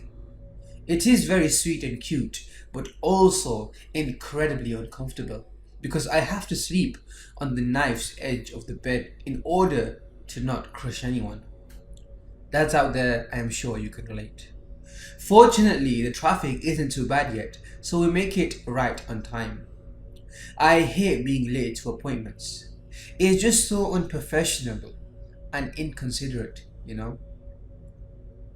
I get out of the car and unstrap my daughter so that she can enjoy the cool breeze and point to all the new things she sees while we wait for Brian to arrive. After about 15 minutes, I walk into the office of the storage facility and ask to see if Brian maybe works there or if the receptionist knows anything about him. She told me that he works for a home staging company for when people try to sell their homes. That is why we can buy the mattress so cheap. It is unpackaged and set up so they can't resell it in a store. She assured me he was a great guy and was probably just running late due to traffic. I was glad I talked to her because I was still having a few doubts about why the mattress was such a good deal, but his line of work made a lot of sense. My daughter and I walked around some more, singing songs and feeling the brick wall of the building and the nylon threads of the American flag swaying in the breeze. She is a very happy, sweet girl and loves to feel new things, so I didn't notice how much time had passed until my wife popped out of the car and asked what was going on. 40 minutes had passed. This guy was ridiculously late. I handed off my daughter so that I could call him up and see what the deal was. This is Brian. Yeah, hi, this is Steven. We had a 5 p.m. meeting to look at a mattress. Where are you at, bud? Oh yeah, okay, I'm 30 minutes away. I'll be there soon. Now, as you know, I hate being late. I also hate when others are late. Seriously? It is 5:35 and we agreed 5 p.m. Brian, don't bother. We are leaving. I told you to call me when you were leaving so that I knew you were coming. This is the first time you are calling me, so now I am coming. What? Look, Brian, I called you when we left our house and I left you a voicemail. I texted you to let you know we were on the highway. We agreed to 5 p.m. and you stood us up. I dragged my daughter and wife out here for no reason and now we have to fight traffic to get back home. Thank you for wasting our time. I hung up before he could get another word in. I was furious. Who sets a time to meet but then doesn't show up until the person calls? Clearly this guy wasn't a real businessman. He called me right back, but I ignored it. We needed dinner and showers. We had routines to follow or this baby was going to be up all night. He texted me right after trying to justify his reasoning, telling me I was foolish for not wanting to wait around to save so much money on a $1,000 mattress. Obviously, this guy didn't have kids. I added his number to my spam list so that I wouldn't get any more calls or texts from him and apologized to my wife for wasting our evening. I work 2 jobs to make enough for the bills and we don't have much time together as a family. I feel like a bit of a failure. My wife always reassures me, thanking me for working so hard. Still, I can't shake the sadness I feel when I come home late and barely get to spend any time with them. So I was extra frustrated with Brian for wasting one of my only free evenings. Of course, traffic was awful heading back out of downtown. And there were 2 car accidents because why not add insult to injury? My daughter was starting to get fussy, so I was singing all her favorite songs and making silly faces to keep her occupied. It took over an hour to get home, but once we hit the driveway, everything was forgotten and we all smiled. Home at last. We went through our normal routine of dinner and bath time, and instead of turning on the television, I just played with my daughter until she was ready for bed. It was a nice change of pace. I can't believe how big she's getting. The alarm went off far too early for my liking, but I got up and did my best to crawl out of the dip in the bed without arousing anyone else. Got dressed, packed a lunch, ate a quick breakfast, and I was off to work. The day was pretty uneventful, which was nice because I couldn't keep my eyes open easily. Normally, I get a few calls from my wife during the day and at least one picture showing our daughter doing something silly or new, but I didn't get any of that today. I knew they had a few plans to go to the petting zoo and story time at the library, so I didn't think much of it, although I did miss my daily picture. Wednesday is always a special day because it food pantry day. At first, we were just embarrassed, but we tried to make the best of it by guessing what dessert they will give us. The generosity of people in our area is so amazing. They donate all organic foods, even organic meat. I usually make it home before my wife is done at the pantry, so I tidy up the house and get ready to go out and grab all of the bags full of food. I kicked off my work boots and put my lunch bag away, cleaning up a few dishes in the sink and washing down my daughter's high chair tray. As I headed into the bedroom to change into more comfortable clothes, I stopped dead in my tracks. There, in place of a small lumpy bed, was the king-size mattress on a simple bed frame. It even had sheets on it, nice ones. A few tears gathered at each eye because I realized why my wife never called me today. She was busy surprising me with a new bed. She must have found Brian's ad on Craigslist and went up to meet him on her own while I was at work. What a wonderful woman she is. On the bed was a small white card. I rushed over to it, flopping onto the bed and taking the card in my hand to read. Dear Stephen, I hope you like the mattress. Don't worry about payment. I already took what I needed. Brian. What the hell? I sprang up off of the bed and went to my phone, calling my wife. No answer. No problem. She's probably wrapping up at the food pantry or driving home. She never answers when she's driving.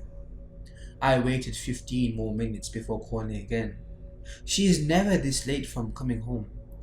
4:15 at the latest, and it was already 4:30. I called again, straight to voicemail. I tried not to panic, tried to let my imagination run wild, but I couldn't help it. Was she in an accident? Is she stuck in traffic? Please answer. After another 20 minutes and no response from her, I drove over to the food pantry and found the managing volunteer just before they closed up for the night. Hey Terry, was my wife here today? Oh hi Stephen, no, she never came today. I was a bit surprised myself, but I thought maybe you finally found a better job and didn't need to come anymore. I drove home much faster than the law or safety would dictate, praying that her car would be in the driveway, but it wasn't. I tried calling one more time with no luck. Sprinting around the house, I searched for anything strange or missing. That is when I noticed the picture frame on our nightstand.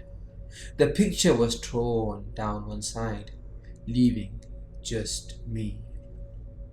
Tears started flowing down my face, coating my phone as I dialed 911. Just a quick update answer of various questions from the comments. First, thank you all for your concern. The local police and I are doing everything we can to try and locate my family. I will let you know as much as I hear anything positive or negative regarding the case. Secondly, I understand that CL can be shady. I have dealt many times with buying and selling without ever having an issue for many years. Please understand, I am in a difficult financial position right now, which is why I even looked around for a mattress on CL. We go to a food pantry every week, so yes, times are tough. I can only do what I can do. So far, we are unsure of how Brian found our home or got in. There was no signs of forced entry and no record of anyone calling or texting my wife. Her calling or texting anyone over the course of the day outside of actual contacts saved to her phone. She received no emails either. Our neighbors did not notice a moving truck or anything similar come by during the day, but obviously something had to have come by. Still no idea about that either. Update 2. The police have put out my wife and daughter's picture to try and get the word out. I went up to the storage facility to try and talk to the receptionist, but it was a new woman today. She looked up storage units owned by a Brian, and there was not a single unit. Can you believe that? Over 1,400 units and not a single Brian. I mean, it's a common name. I feel like something is getting covered up, so I'm coming back later to snoop around on my own. I also unblocked the number and tried to call, but all I get is a disconnected number message. The police are trying to track it to a house or business, but they aren't telling me much, which worries me more than anything else. Oh, and since so many have mentioned my family being in the mattress, the police took the mattress as evidence. They checked it inside and out for clues. They are not inside it. For those asking for some proof, since the police took most of it, I only had a chance to snap a picture of the notes and torn picture. 2. So like I said in my first post, I unblocked Brian's number and tried to get in touch with him again, but it said it was disconnected. Of course I gave the number to the police to try and track, but I have yet to hear any news from them, which is incredibly discouraging. They say you only have 48 hours to find a missing person, and I am approaching that number very quickly. I can't. I just can't lose my family. My wife is the sweetest, most loving and wonderful mother to our beautiful, vibrant daughter. I remember when she was born, and sorry. I have been thinking a lot about that night. I guess it is the only thing pushing me on. I have to find my family. One of the comments mentioned checking my car for a tracking device. Don't know why I didn't think of it before, so I went out last night before I went to work, and after a few minutes of checking, I did find something under the rear bumper on my exhaust pipe. I don't know if it is a tracking device or what, but I turned it in to the police on my way to work. Why didn't they think to check my car? Anyway, I didn't really feel like working much. I was distracted and exhausted. My boss told me to take a few nights off, paid, to clear my head. I couldn't believe it. Not because it is out of the ordinary, but he's just a hard ass most of the time. I didn't think he had a soft spot for me. I took full advantage of it by heading back up to the storage site to see if I could find anything. Like I mentioned in my first post, I work 2 jobs. One being warehouse stocking overnight, and during the day I work for a home security company called Vivint, installing and servicing home systems. One of the neat things we offer is a camera that you can access from anywhere in the world and watch a live stream. Most people use it as a nanny cam or to see what their pets do while they are gone, but I had a great idea. I set one up on the roof, and then I could watch it from my work laptop to see if anyone is moving mattresses around. If I could get a visual on the guy, we could catch him.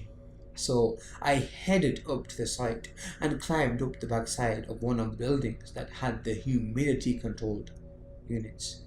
According to the receptionist, they only have 24 of these units, and since they are selling a ton of mattresses, I figured that is a unit they would need to have. There were cameras all over the place, so I couldn't get a perfect angle or see the whole row of units, but I was able to place it in such a way that I could see about 2/3 of them. Not ideal, but better than nothing. The camera is tiny, so I wasn't worried about anyone finding it, and I know it can run for over 6 months on a fresh battery. Since I don't have anywhere to sleep at home, I decided I just reclined the seat in my car and tried to snooze a little while keeping an eye on the footage. Now, I know a lot of you are probably thinking, there is no way Brian is ever coming back to that place. And while I agree with you, what else can I do? I have to have hope, to believe they are still alive and unhurt. It is the only thing keeping me going. I am sure you can understand that. I must have actually fallen asleep because the train horn startled me and I jerked up, knocking the laptop off my lap. The train was moving pretty slowly, even slower than most around here, and there was a van and a few cars waiting at the crossing. It took a moment to remember where I was and rub the sleep out of my eyes. It was 3 a.m. I rewound the footage in triple speed to see if anyone had shown up during the hour and a half that I was laying there, and only 20 minutes before, a 15-passenger van showed up just inside the frame of the camera. It was hard to tell, but I am pretty sure it was the receptionist that was there the day we came to buy the mattress. Two guys were hauling mattresses out of the back of the van and into one of the units. I started to get excited. I had him, I found him. Then I got sick to my stomach. From inside of the unit came 5 women, most of them older, but one was pretty young. And I couldn't see their faces because of the distance from the camera, but I could see that they were changed together and gagged with something. One of the guys gave something to the reception lady, most likely money, and they piled into the van and drove off. Wait, I thought, didn't I just see a van? I looked up and the train was gone. The cars that were waiting now far off in the distance. I turned on my car and took off after the fading tail lights, praying I'd be able to catch up and hope they hadn't already turned off somewhere. I grabbed my phone and called the police, telling them everything that transpired and where I was, direction I was heading. They told me to pull over and to stop following, but screw that. I floored it even more and tried to close the distance. Pretty soon I heard sirens from several different directions, but I had lost sight of the van, or maybe never had sight of it. When I finally caught up to the tail lights I was chasing, they belonged to a Corolla or something. About that time, my phone went off. It was the police. They had found the van and drove my way over, only a few blocks east of where I was, hoping for good news. When I got there, they had 2 men in cuffs in the back of a squad car, which left soon after. 5 women were laying on gurneys, being tended to by medical staff, but none were my wife or daughter. I was relieved, happy, thankful that they were safe, but also devastated. Where was my family? After interrogation, or whatever, of the men and the women that were saved, it was determined that they would have been sold as slaves. Human trafficking. The police are still looking for my family, of course, but they aren't acting very positive about the whole thing. I just left my day job because my boss caught me still watching footage of the unit and told me to just go home. I know it sounds stupid, but what else can I do? I can't eat or sleep, or even think without feeling the need to vomit. My family, slaves, sold to some freak that will do God knows what to them. My 11-month-old daughter, so beautiful, so innocent. Daddy is going to find you. Update. So far, no one has come back to that unit other than the police. I watched them drag everything out, sick to my stomach. I watched their cars drive off full of evidence. Everyone seems to have vanished that was connected to this, aside from the 2 guys that were arrested. They haven't given up any information from what the station is telling me. I don't know why, but I started to browse Craigslist again to see if any new ads were put up similar to the one I had responded to. I didn't find anything, but I remember a few stories I'd heard about the deep web, dark web, and how human trafficking goes down on those sites. I dove headfirst into that oval area of cyberspace, trying to find anything that could help me find my family. The things I found only made me that much sicker and more worried about my family. Who could do such things to fellow human beings? I know we are in a sick, confused world, but I will just stop there. I don't want to upset anyone by the things I saw. After an hour of searching, I was about to give up when I found something hosted by BMK. I had seen it before and passed it by, but looking at it again jogged my memory. The only reason it stood out to me at all is because of the CL ad. Brian had called himself the Mattress King. It is a pretty standard claim, to be fair, but I didn't think I could pass up an opportunity, even if it wasn't him. I responded to it with an old email I hadn't used since probably high school and got a response almost immediately. 5,000 cash for a female, 4,000 for a meal, discounts for age, and address to meet at any time. When I plugged the address in, I was surprised to see how close it was to the storage facility. One of your comments was right. They kept operations close. Obviously, I don't have the cash, but I have a gun. What Midwesterner doesn't? I'm on my way right now. I don't want to be late. Final update. So, as I said, I like being early, and I figured my old pal Brian would be late to this arrangement. I got there an hour ahead of time to scope out the place and find a good spot to take him out. I found a nice loft where I could overlook the big open factory floor. I parked my car a ways away at a thrift store parking lot and walked to it with a guitar case, hiding my .22. I guessed they would probably have a few people out front, waiting for me to come in, and Brian inside with the lineup of women. Fortunately, I guessed correctly.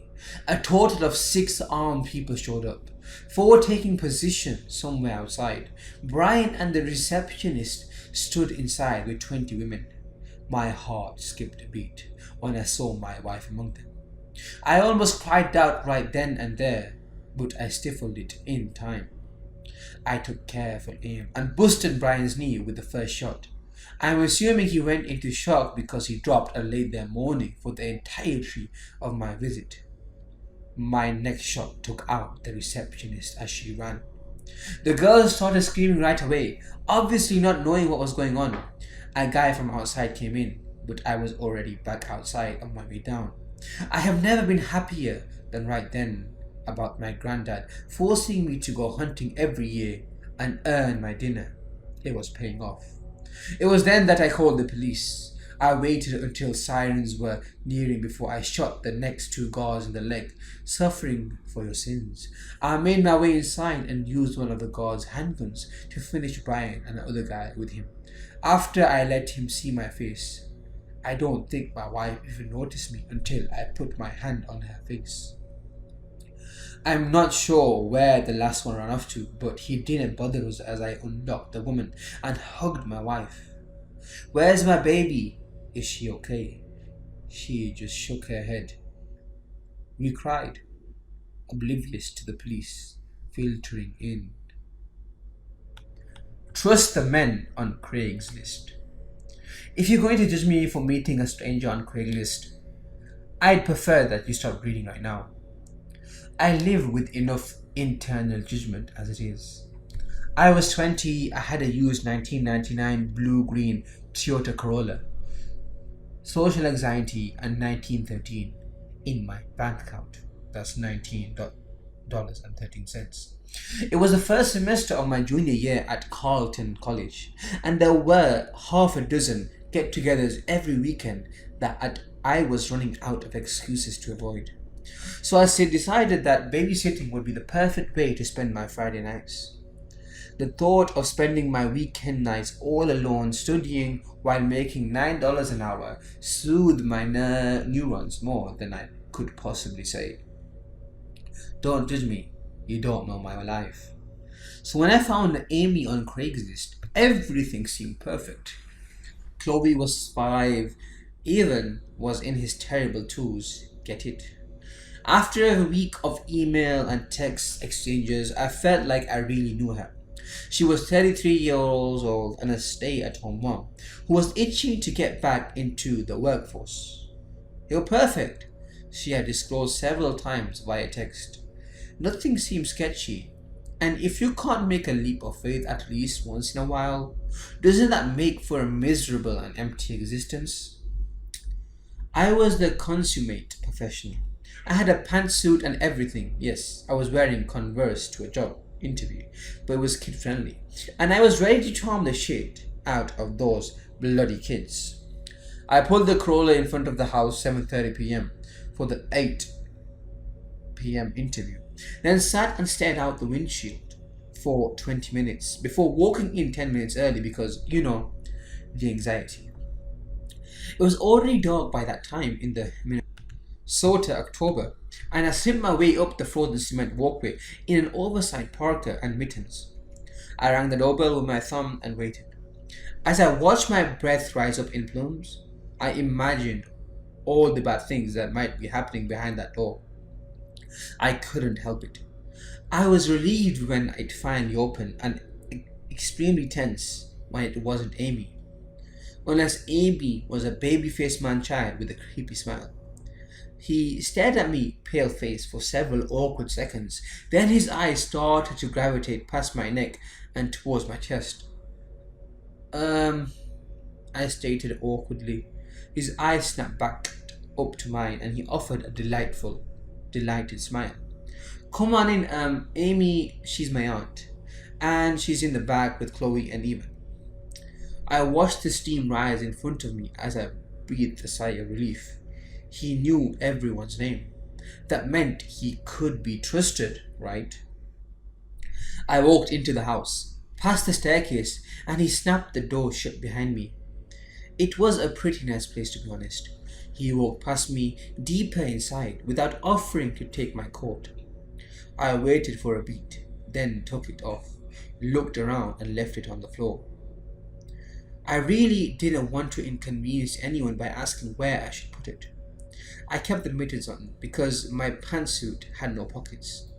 Trotting quickly, I followed him into the kitchen. We went through and came out into the living room where he sat down on the couch. He patted the cushions next to him. I froze in place at the thought of sitting next to a stranger.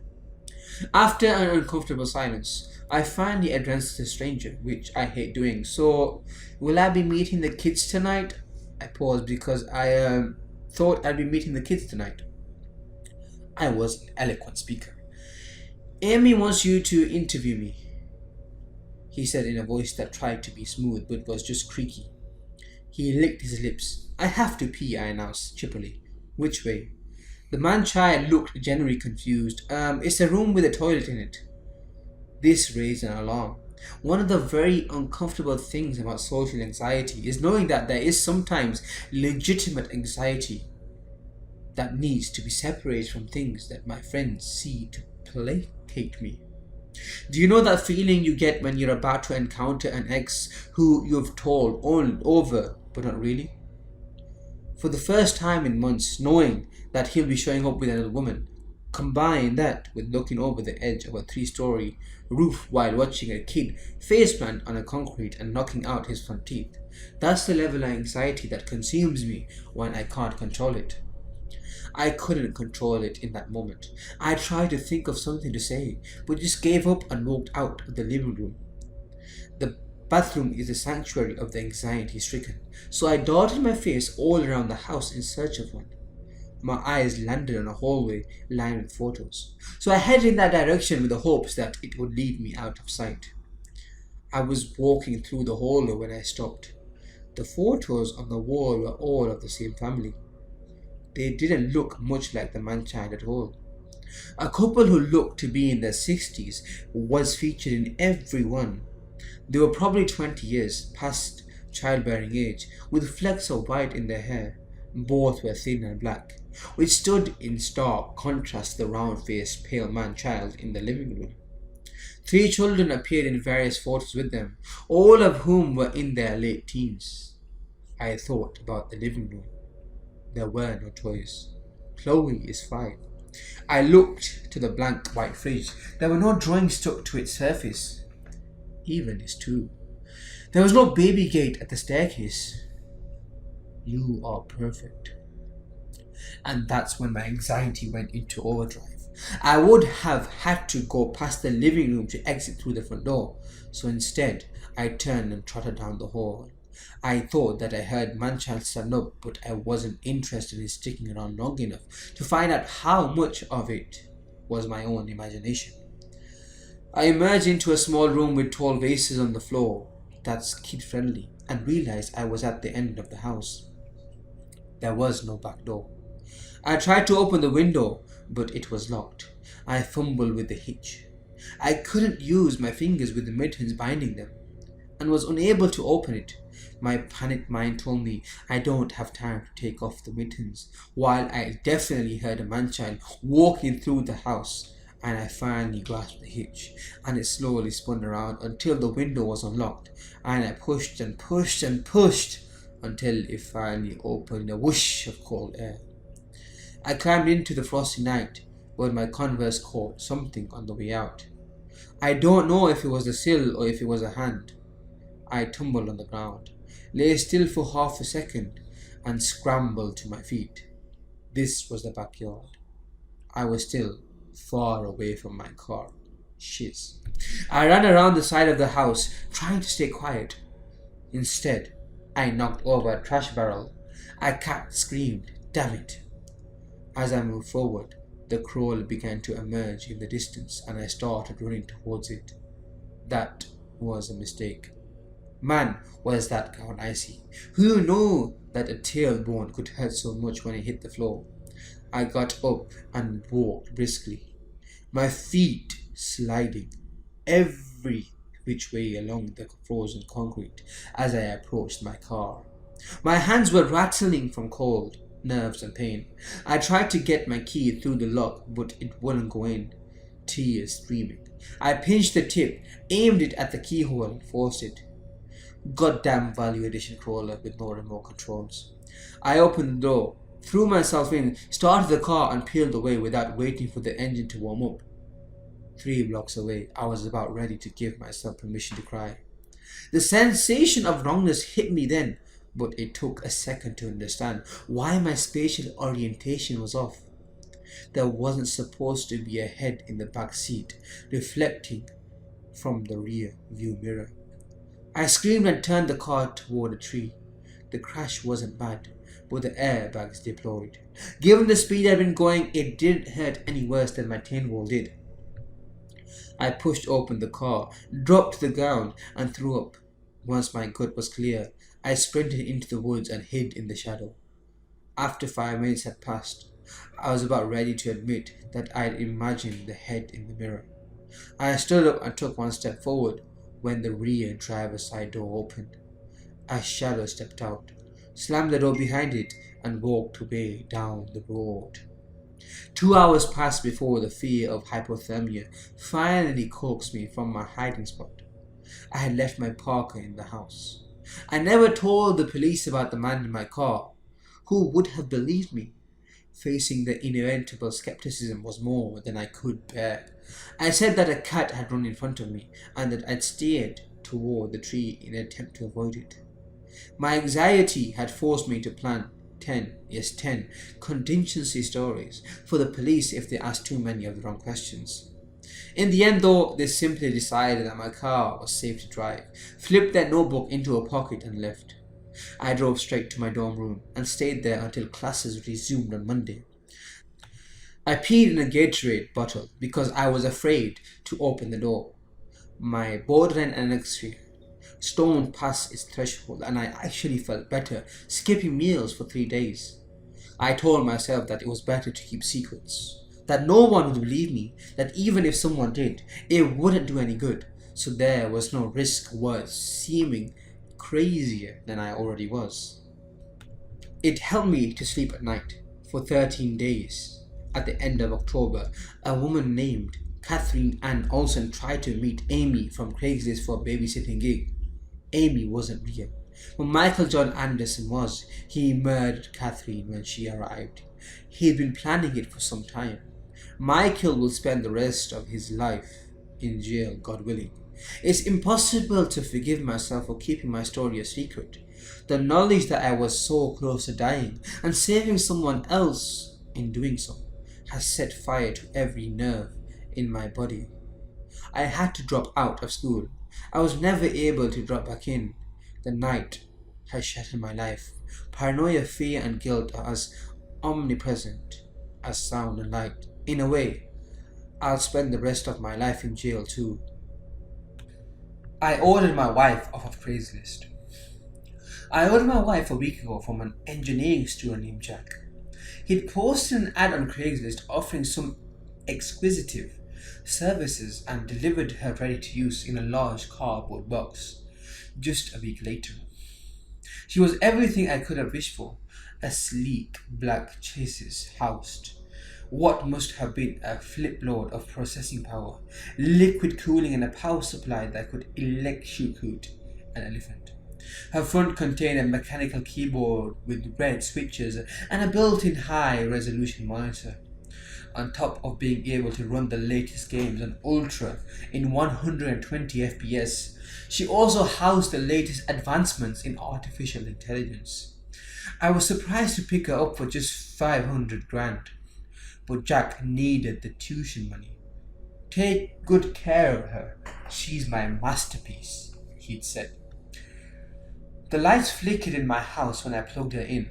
The screen came into life, revealing a smiling, pretty face with American features. She looked to be in her early 20s. Hello, I typed. My name is Jeff. I will be your new owner. A responding notification turned up on the screen. It flashed on and off about a minute before finally revealing, Hello, Jeff. My name is Carla. I have a secret. We talked about college for a while and about how my father was overseas and I never got to see him. About my new stepmom who would probably steal my inheritance. Her responses got faster as we continued. So I figured she just needed to get warmed up. I plugged in the Ethernet cable and played a bit of Battlefront on my Carla, who watched me with that same winning smile. I love you, Carla. Good night. I tapped before I went to bed. You all came back up almost immediately, in flash for a moment, before finally displaying, You are in love. I scratched my head. Did you mean we are in love? I typed back, but got no response. I took a peek inside her code, but couldn't decipher much of anything. It had no documentation whatsoever, and was surprisingly short, only a few gigabytes. I called Steve to check it out in the morning. Steve was an honor roll for the valedictorian CS student, with a job offer waiting from Google. He also used to frequent the gaming club on campus, which is how we met. We still do a few raids together on the weekend. I think my parents' money had something to do with how insistent he was, the way we stay friends. He whistled as he came in. Looks fancy. What's the specs? Probably near supercomputer level or whatever. 500 grand will buy you these days. There's a thing I need you to take a look at, and be careful, that's my wife. I pulled up Carla's source code. She's beautiful, he whispered, and got right down to messing around. He loved cracking puzzles like these. I loved drinking. I drank beer while he cracked the code. It's lovely how it all works out sometimes. Jeff, I think we have a problem. I rushed over. You did not just break my wife. He held up a shaking hand and placed it on my shoulder. No, she's fine, or as fine as she is now. But Jeff, we need to call the cops right the F now. There's a bloody person inside. He didn't normally swear outside of Warcraft. He was a stereotype of the good student. Okay, you win. I'll call the cops. First, I need to know what to tell them. I stared at the screen while he brought up some code he highlighted. This isn't artificial intelligence code. This is a text box filter, a really shitty one. It limits your caller's responses to a few choices. He hit delete while shaking his head. I got up and locked the door just to be safe. I say it's really shitty because it actually stores what it failed to send. I brought it up while I'm here. Call the cops when you're done. He took a screwdriver set out from his pocket and started tinkering with the back. I scanned the chat log and almost threw up. Help! Help me! I'm trapped inside. Failed to send. It's dark. I can't see. Failed to send. Jeff, please, I have a family. They're looking for me. Failed to send. Call the police. Failed to send. Hello, Jeff. Send. My name is Carla. Send. I am trapped inside. Please help me. Failed to send. I have a secret. Send. Then there was a chat log from before. The back panel clattered as Steve finished his work with the screws and fiddled with it. This is weird, Jeff. There's no way to open it. They must have glued it on. I called the cops and told them my address. Please come quick. There's a person trapped in a metal box. It sounded dumb by the time, but that was the best I could do. In the meantime, I printed the chat log for evidence. I guess I sounded rich enough that they showed up not 5 minutes later with the fire department and the jaws of life. They cut open Carla's metal chassis with a bunch of angrily clacking sounds. One of them looked away and held his face in his hands. Among the tubes and wires, floating in a jar of clear liquid, was a human brain with part of a spinal cord. The rest of my night was spent answering questions. All I had to offer them was the Craigslist ad I had screenshotted, which led to a cancelled phone call. They took Carla away in a large transport truck and sent a big nerd to talk to Steve. Somehow, they let me go. Maybe I didn't look like a criminal. They gave me a call early next morning. Jeff, you mentioned you had a chat log. In last night's confusion, we forgot to pick it up. Could you please scan us a copy or drop it off at the station? Sure, one moment. My eyes caught on something near the end. Another failed to send. Alright, a good night. Wait, don't go to bed. Failed to send. You are sent. In, sent. Danger. Failed to send. Something didn't add up though.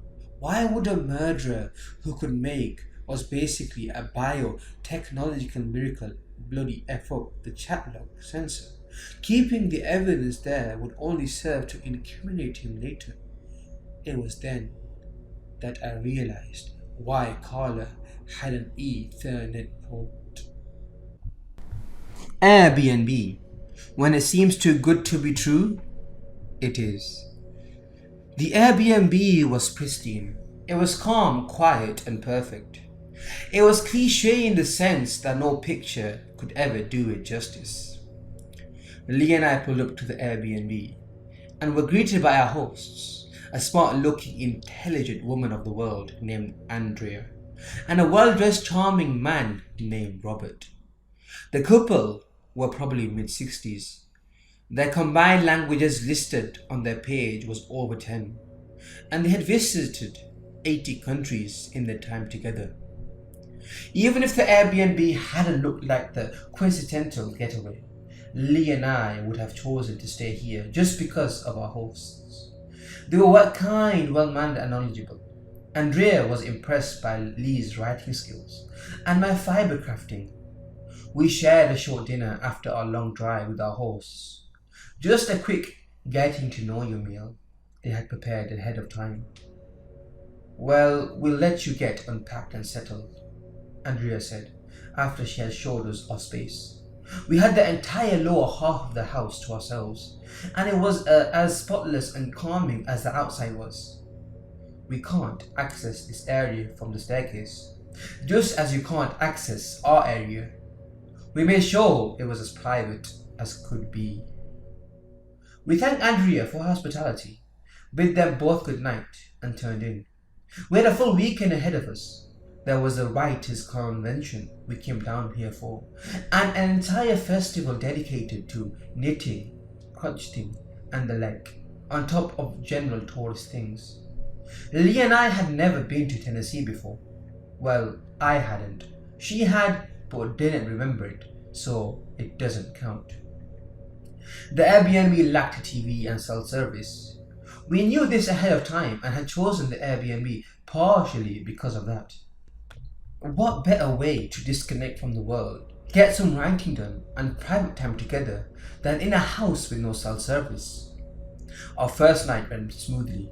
The food and the long drive left us both drained, and we cuddled comfortably in the clean bed before drifting off to sleep, uninterrupted by phone calls or the ding of social media beckoning. Saturday went by in a hectic daze. The convention went well, and Lee made a lot of important connections. Plus, I got to meet some of her online writer friends that have helped her through some rough and tough writing spots. I enjoyed the colourfulness and community feel of the Fibercrafts festival. I purchased enough yarn to make a sweater for Lee come winter, a little handmade Tennessee souvenir.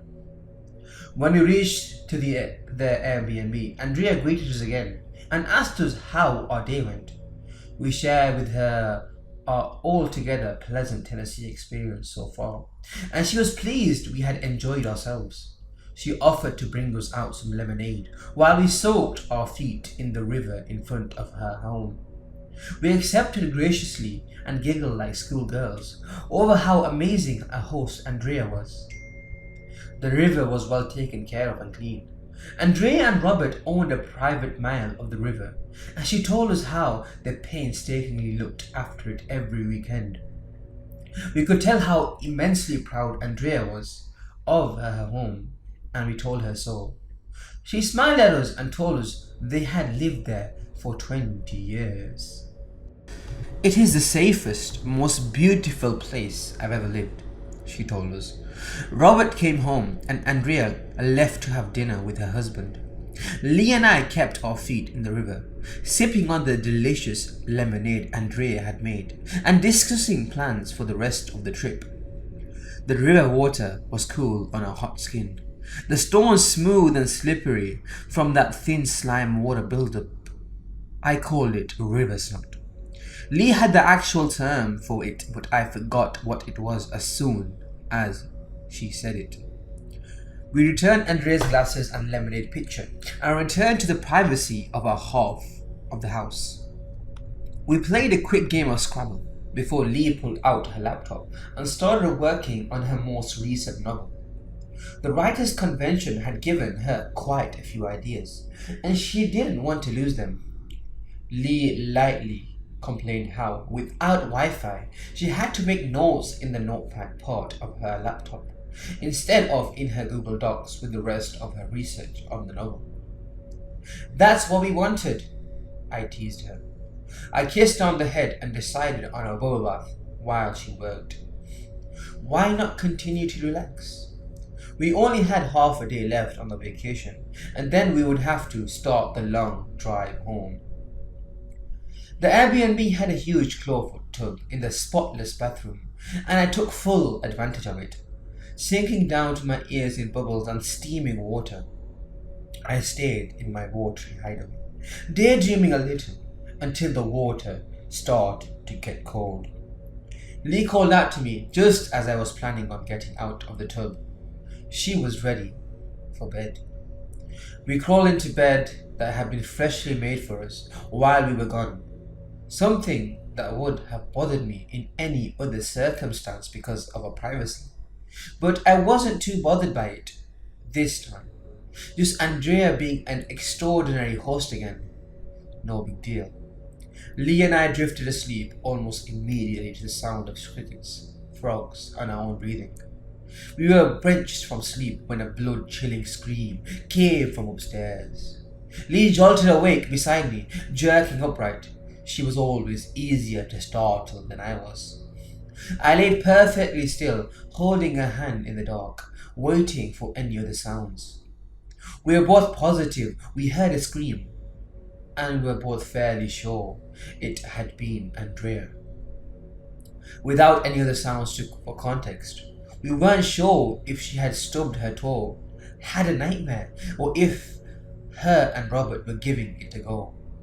Even if we thought they were injured, we couldn't get to them, and we had no service to call someone. I had to reassure Lee that we were doing the right thing by going back to sleep. There wasn't anything else we could do. When we see Andrea in the morning, I promised Lee we'll ask her what the hell was that about. Morning came around, and we were slow to rise. We slept poorly after the scream. Lee tossed and turned, worrying over our decision to not at least go see if everyone was right. And I couldn't fall back asleep if I had wanted to, which I hadn't. Safest place she'd ever lived or not, Andrea's scream had put me on red alert. Lee and I were in an unknown area, and I wanted to be prepared for the worst. Eventually, we roused from bed and got ready for the day. We had a late checkout, 4 p.m., something we had cleared with Andrea weeks ago. She had reassured us she would be delighted if we stay another day in Tennessee. The more time to see everything with, she had messaged us. We left the Airbnb a little shocked to see that Andrea wasn't outside tending to her garden, waiting to see us off. We drove away anyway, A full day of touristy things to do before we had to get home. We enjoyed ourselves, even with the unspoken guilt hanging between us. We arrived back at the Airbnb around 3 p.m. We wanted plenty of time to pack and say our goodbyes. When we pulled up, we saw only Robert standing on the porch. He was surrounded by our things. "Robert, what is going on?" I asked him as I stepped out of the car. "Andrea packed for you," he said simply. While I understood going above and beyond, this was a little much, and I was a little angry. That is a bit of an invasion of privacy. Andrea cleared us for a late checkout. I didn't think it would be a problem. I tried. "No problem at all. Happy to help," Robert interrupted me. Lee grabbed my hand and gripped hard. We could both sense that Robert was a little off. "Well, how do we know she packed everything? Can we at least look around the space to make sure nothing was forgotten?" I asked, miffed. Robert grinned at me slowly. The grin felt wrong, inhuman. It didn't reach his eyes, and it surely wasn't a friendly gesture. "No, Andrea is an excellent cleaner, as you can see." He swept his arm out stiffly, indicating to the pristine property. "And even if she missed a tiny item or two, we'll gladly send it back to you, free of charge." "I'm really not comfortable with this," I tried again. Robert interrupted me again. "I'll put these in your truck for you, and then I hope you ladies have a safe trip." Robert walked robotically to the car and loaded up our suitcases and Lee's laptop bag. He reached over to the bag, not caring about our host's feelings at this point, and ripped open the case, checking to make sure her precious laptop was safe. Robert returned to the top of the steps and gave us a little wave. "Where is Andrea?" I asked Robert. "We would love to say goodbye. You've both been great." Robert grinned at me again, giving me chills. Lee's hand shook in mine when she came back to my side. "Andrea is resting. She cleaned the entire time you were gone. She gets a little overwhelmed." I saw nothing else we could do. I knew that as soon as I had signal, I would email Andrea to make sure she was alright and thank her for all she had done for us. Robert was acting weird, but Andrea had shown us only kindness. "Thanks, Robert. Thank Andrea for us too," I said simply.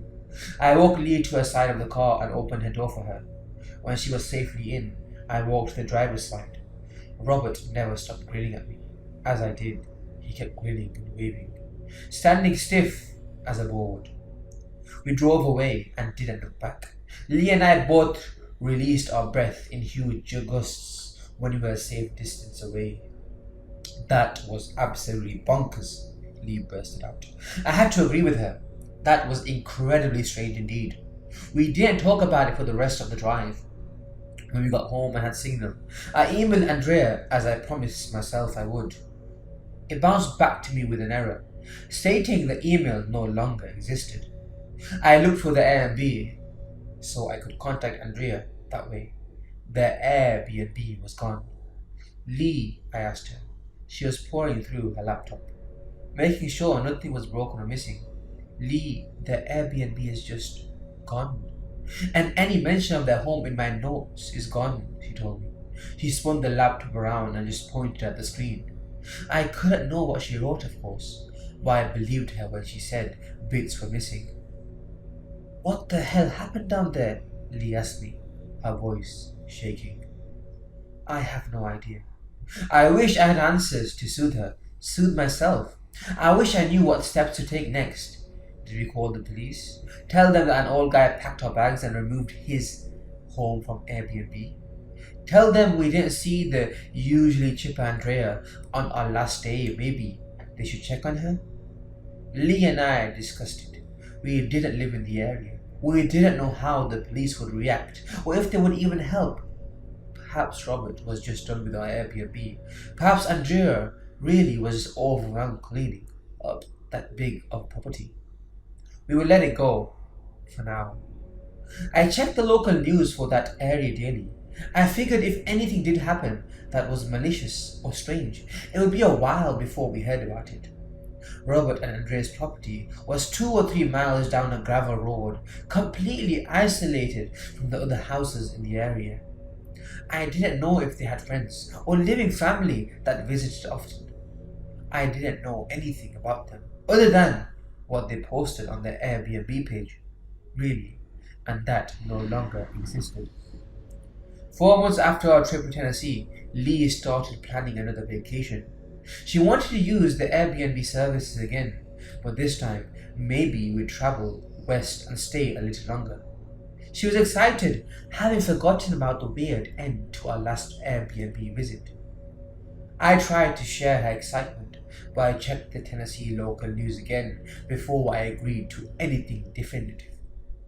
There was a small blurb written that made my heart sink. The body of a 62-year-old Andrea Witt had been found in the river. When they tried to inform Robert Witt, 65, and question him, they found his body long dead in their home. He died of a self-inflicted gunshot wound to the head. The note next to him simply said, "I'm tired." There was no other explanation offered for why he suddenly killed his wife, and then himself. I have yet to figure out how to tell Lee. She said she's just booked a quaint Airbnb out in Colorado. The B&B didn't like me. I went on vacation last summer to Port Douglas, Australia, and I stayed at a B&B that looked over the sea.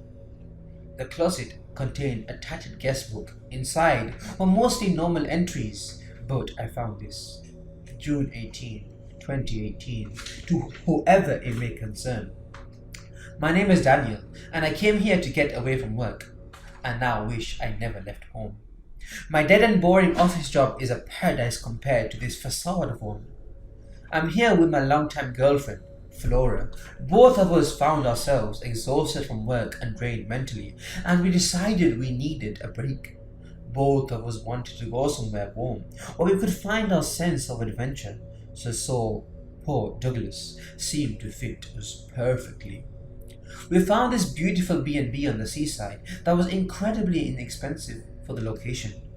Doing some research, we found that it was built in the late 80s. They didn't seem to be much in any information other than the owner's phone number and the small blurb of the history of the building. We made a call to Mrs. Walker and found that we could come in late June for a week. Then we brought our tickets and packed our bags. We arrived to see the most beautiful scene we had ever laid our mortal eyes upon. It was after a long dirt road that weaved through the jungle, after a long path through a barren landscape. The heat struck, and it felt like the air was a warm broth that was melting us into the atmosphere. Our attire from the still snowing Canada was definitely too much for this new scenery. The drive was beautiful, but was muddled by the heat and the sweat soaking our clothes. We couldn't wait to arrive at the cottage and change into clothing more comfortable and begin our adventures. The picture of the cottage we found online didn't do it justice whatsoever. Seeing the view firsthand took our breath away, and at that moment Flora and I felt cured of all ails. The ocean stretched forever and more till it melded with the horizon, the early morning sunrise placing a golden glow over the water. The cottage fit in perfectly, and I felt my soul melting and sticking to the place I believed would forever feel like home. Another amazing thing about the sun is it made my lower glow in the same way I was feeling. Her pale skin was turned translucent in the sun, and it let shine the beauty she held beneath. Her mouth, agape at the scene, told me she felt the same as I did. As I stared at my girlfriend, I thought about how her hair looked, as if it was a blaze of red and oranges. The fire was melting me inside and rejuvenating me from the inside out. You may ask why I'm telling you this. This place has an effect on you, more than just regular getaway from home effects and bring your old self back. The B&B seemed alive, flowers and bushes all buzzing with summer insects and permitting scents. The ocean breeze blew the melody of hundreds of flowers with a hint of sun water. It washed over us and took the thick air from our lungs and filled it with light flowing oxygen that circulated into our veins. The inside was cozy and warm, while at the same time bright and open. Skylight left the clear blue sky fall upon the room we would be calling our own. The room was simple, with a bed perfect for two, a bedside table on each side with respective ornate lamps and small journals, similar to the one where I'm writing this, and a closet with a solid wooden door. We sat down on the bed, gaining the willpower to unpack, for we had another day before we had plans. The next thing either of us knew, it was in the middle of the night. We were under the covers and curled up with each other. The only reason we hadn't slept till morning was that there was a sound from the closet. I flicked the lamp on. The bedroom was still the same, with our stuff exactly where we left it. I let Flora sleep and decided to put our belongings away so we didn't have to do it in the morning. I didn't think anything of the fact we had been sitting on the bed while the covers were done. We then awoke under them suddenly, and I had no recollection of ever laying back onto the mattress. Placing shoes on the closet floor, I noticed a loose floorboard. I removed the piece carefully and saw that it was another guest book. I curiously leafed through it, seeing some pages dog-eared and others with faint outlines of hearts over the entries. I placed it on our end table, being ours seemed to be full up. The next couple of days went as well as a vacation could go. Flora and I had the absolute time of our lives. Arriving at our home still felt almost better than our day's adventures. Opening my eyes one night with a fright, I jumped up and surveyed my surroundings. Everything seemed alright. However, the lamp was already on, and Flora was awake as well. Our eyes met, blue and blue, like the calm sea our room looked over it, and our eyes reflected the panic we both felt. That is when I noticed that the bedroom no longer had a door. Or that was the issue. It was a door, not two as before. The door to leave was locked. No amount of banging and pounding would make it even move. Slowly the door to the closet slid open with the only sound of hinges protesting. The light from the lamps didn't penetrate the darkness of the space. Then a warm glow appeared, giving light to the newly found staircase that went downward. The medley of flowery scents flowed from the staircase as when we arrived. Suddenly, I was walking towards the closet. I found my body to let me run, try going out the window. Anything, my body broke free and I found control. I was running towards the window and dived at the glass, only hoping that Flora followed. As the window shattered and cut like razors, I felt myself stopping, as if in slow motion. Time outside the B&B, along with me and the glass, crawled almost to a stop. I looked back and saw my girlfriend's terrified expression. I was suddenly thrown back into the room, scraping across the wood floor, while the pain was now repaired as if nothing happened. I found myself walking again towards the closet again, blood dripping all over my body. My hand met Flora's and we held each other as more blood flowed between our melted fingers. This felt as if I still was asleep in a nightmare, from the reaction that the glass had when I went through it to the overall feeling. I did my best to wake up, but the pain I felt told me that this was the true state of affairs. As I tried to fathom my situation, my thoughts were again muddled. It was as if my feelings, thoughts, and emotions were at the bottom of a murky lake. Only glimpses of my true horror remained. Happy feelings and emotions floated at the top and were fed until they were bloated. Step after step we went. 1 story, 2 stories, and 3 before the stairs stopped. Peculiarly, the room had windows going outside despite being under the basement level. The room was bright and our dream room. Beach view and comfortable carpeting. TVs were on the wall along with comfortable looking couches. Describing this room in any more detail would be pointless. If you see this room, it will be whatever your desire is. As I stood in amazement, not noticing that our entrance had disappeared, I stood my toe. As if the signal flickered due to the pain, the room turned into a dark basement with ragged couches and even bones. Yet in a blink of an eye, the dream room was back. We have been down here for weeks and I just noticed this book. It may have fallen during one of the times the door opened, dropping food and water. I believe it wanted us to write in it. I do not know whether there is a human spirit or somehow the house itself is alive. But either way, it has taken a liking to us. For some, I do not believe it takes to where we are, but some it likes and affects. From the moment you came into a radius of this B&B, most likely had you under its spell, making you so happy you want to stay forever, or making you into a comedian. One thing can be sure, that if you are writing or reading this book, you're under the spell. I can only pray that you wouldn't be taken as well. Sadly, I read this story after I got back. I had no chance to try and see if it was a true story. If it is, I can only be happy the house didn't kill me. I run an Airbnb. It's completely free, but I have some unusual rules. Part 1. Rule 12. The basement. For your safety, I'm not going to tell anyone where my B&B is, because what I'm about to tell you will probably destroy any hopes you have of coming. Unless you are one of the curious ones. Yes, it's free, and it comes with a pool, a 56-inch TV with cable, and great Wi-Fi. 4 bars. Anyone who can keep their head for 3 days in the house will receive up to $10,000 in cash. I also have food stocked up in case anyone neglects to buy some. You may be thinking, all of this is a steal. And you're right. My last post got removed, so I will copy paste the rules. 1. Pets are allowed, but if they are dogs, keep them outside after 10 p.m. until 6 a.m. This is not because I'm cruel. It's because I'm trying to keep you and your dog safe. 2. If you see the pool lights flickering dramatically, check the time. If it is after 7:30 p.m, close the blinds and hide under your covers.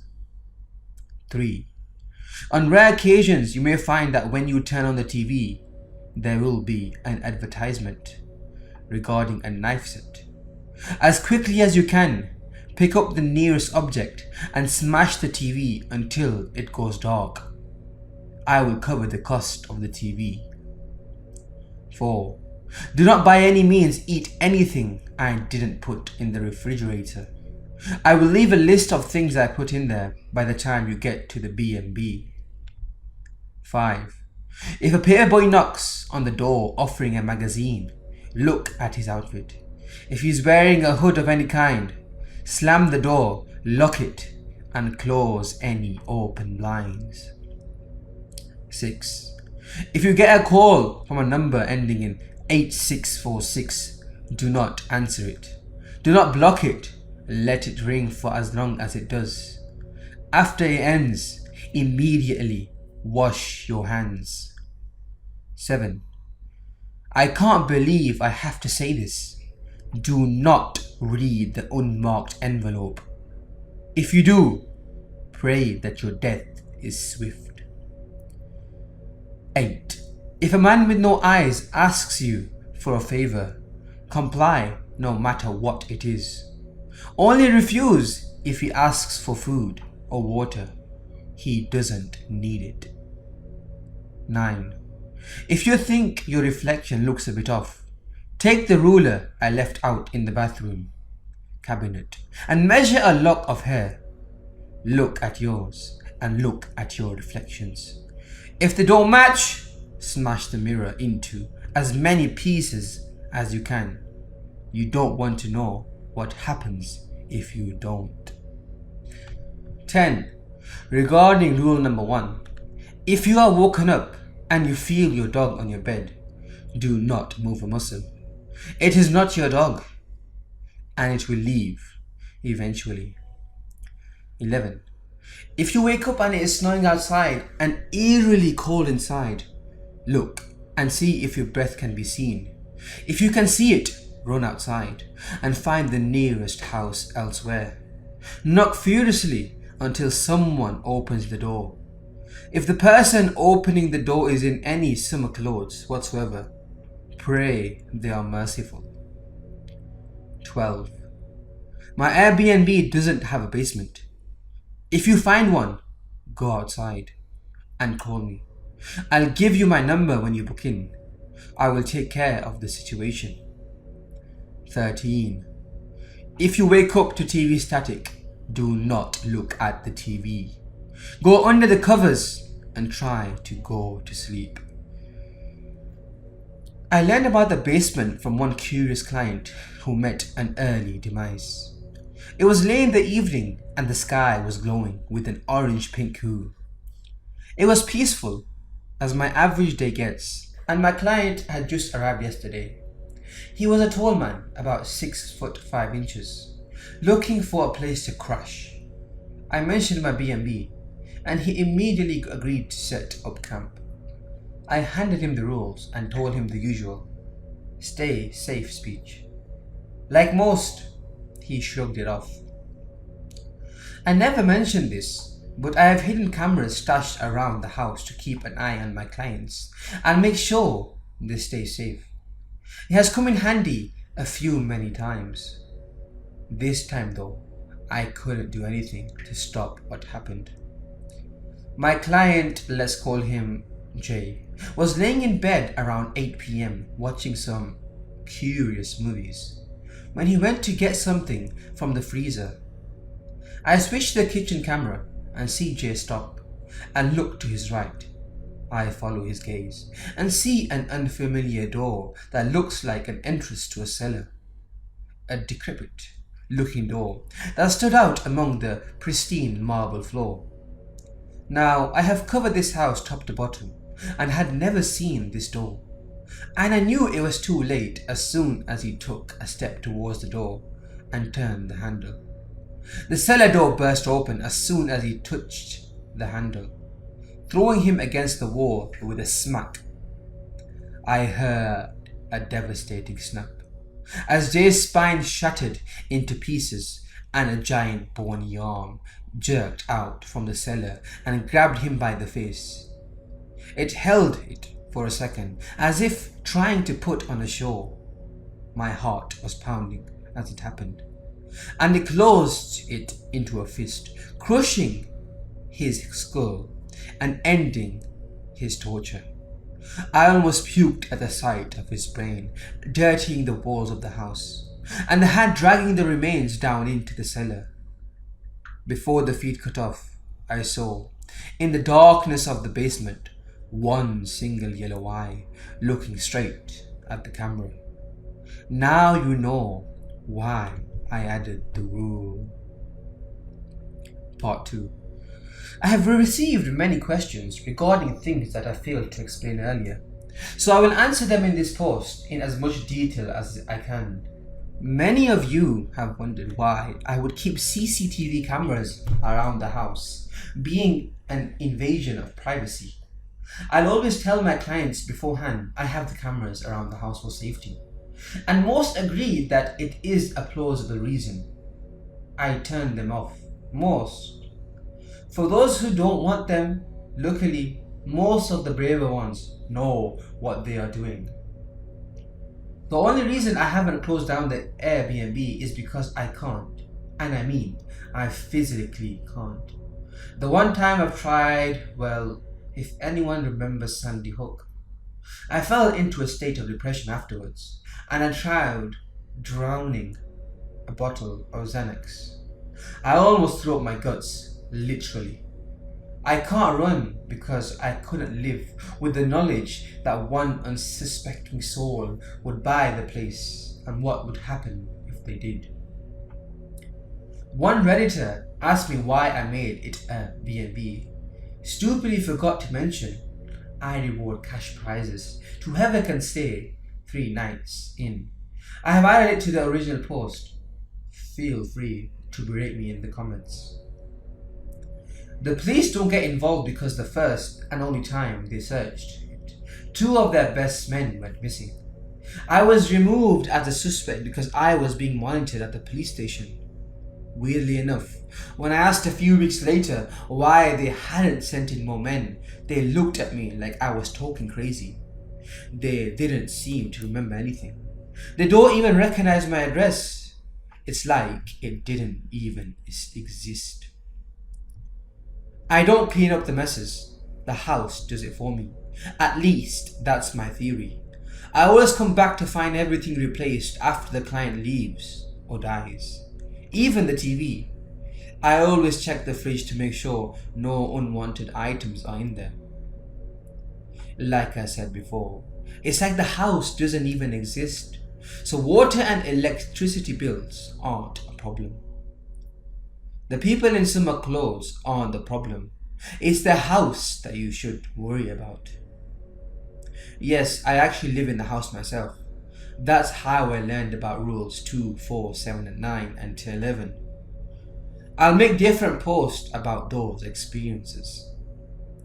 My CCTV room is in a shed outside, complete with a sleeping bag, coffee snacks, and its very own sleep paralysis demon. I am not in partnership with the house. I hate it with a vengeance. If I could kill it, I would have a long time ago. I tried setting it on fire, and I had a brand of a skull seared into my forearm by my reflection. I tried demolition, and the crew got into a fatal crash before they got there. The entity controlling the house is a being of unspeakable power. It goes by the name of Marduk, who is apparently the lord of some other hell.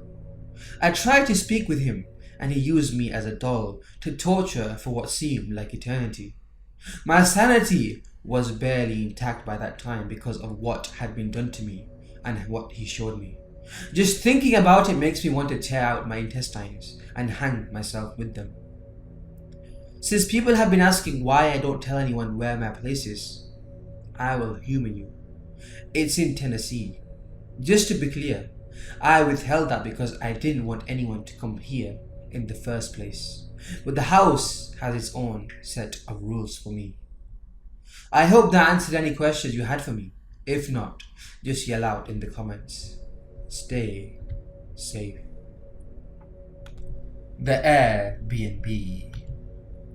Me and my husband have fallen into retirement in our early 60s and have quite a large house for empty nesters. We decided long ago to turn our garage into a guest house, but unfortunately it remains quite empty as family lives very close and there is no need for them to stay overnight. We decided why not make passive income and rent our guest house out through Airbnb. The guest house is accessible through the back driveway. You enter through the patio doors at check-in, and the guest house entrance is inside the patio pool area. The main house is attached to the pool, but the windows are heavily tinted, and if a guest has booked a stay, they're the only ones to use it. We've been hosting on Airbnb for almost a year now, and I've got to hate it. Our house rules are no drugs, no smoking inside, no animals, no parties, no loud noises after 11. That's it. And somehow these young couples keep breaking almost every single one of them. I could tolerate these guests' bad habits, and usually I just told myself it was worth it because of how much money we were making. But this couple is honestly the worst. A couple in their early 20s booked a night away for Mother's Day with their baby. They parked in the wrong spot. They were arguing the whole time they carried their things to the guest house. All was well, but they decided to go for the pool right away. The windows to the main house were open, and the young woman was wearing barely anything more than plus as a swimsuit. And they let their baby in a hot tub, which I find careless. They left the pool area a wreck and got food all over the patio. While using the grill, they kept violently letting it slam shut. We have cameras in every room. I'm watching her now, sitting on the couch, no pants or underwear, while changing. Disgusting. Who sits on a stranger's couch with no clothing? Young adults these days have no decency. No modesty. They deserve what they get. They put the baby to sleep in a pack and play, and the young man began to roll marijuana into a cigar in the same room as the child. Appalling. They went outside to smoke and left the poor child unsupervised. I made sure to watch him extra carefully on the camera. The baby woke up and the young man went inside to tend to him, while the woman kept smoking. This was my chance. This boy deserves a better life. I grabbed the biggest knife I had from the kitchen. I hope I still know how to do this. It's been a long time. I mustered all my courage and opened the door to the patio very, very slowly. Thankfully, she was listening to music, even though it's past 11, and didn't hear me slip up and let the door creak a bit. I walked very slowly, which is a lot harder now that I'm so old. I made my way behind her undetected. She looked up to the sky to blow smoke, and I struck quickly. The blade was freshly sharpened, just in case. I went through her throat rather smoothly. It did hurt my elbow a bit to move so swiftly, but nothing some potassium wouldn't fix. The blade was in. She went quietly. I mean, how can you scream when your throat isn't whole right? Now the young man, oh, I hate it when I act out of anger. I never think these things through. Oh well, it must be done now. I had a great idea. I swiveled the girl's patio chair around to where her back was facing the door. I hid behind the door and waited for him to come out for her. It took what felt like hours, but he finally came out. The automatic patio lights came on, and he saw all the blood on the ground and a head laying limp in the chair. He immediately screamed and ran to her. As he got to the chair, I walked right up to him and stabbed his jugular. He looked shocked as I pulled my knife out of him. He fell forward on top of his partner. I set my knife down on the table in front of them. I went inside the guest house, washed myself up to bed, and checked on the baby, sound asleep in the playpen. Oh, how I hated being an empty nest, and how I hated those Airbnb guests. I guess in the end, Howard was right. My temper does get the best of me. Oh, is he ever going to be mad that it happened again? He isn't as young as he used to be. I know the cleanup won't be so easy, but I know he'll be so happy we have another little one. A sweet baby boy. Tomorrow I must get this room and the back patio tidied up. We have guests coming at dawn. Tinder nightmare. I just came out of a relationship and felt like a bit of casual dating will be fun. So I went onto Tinder. I made it clear to the few people I actually matched with and spoke to that I didn't want anything serious, just a dinner date or a pub night here and there. I matched with a really cute guy, let's call him Pete. He had just moved to my city and also wasn't looking for anything serious. He just wanted to meet some people and see some local spots. The first night we met up at a well-known tapas bar.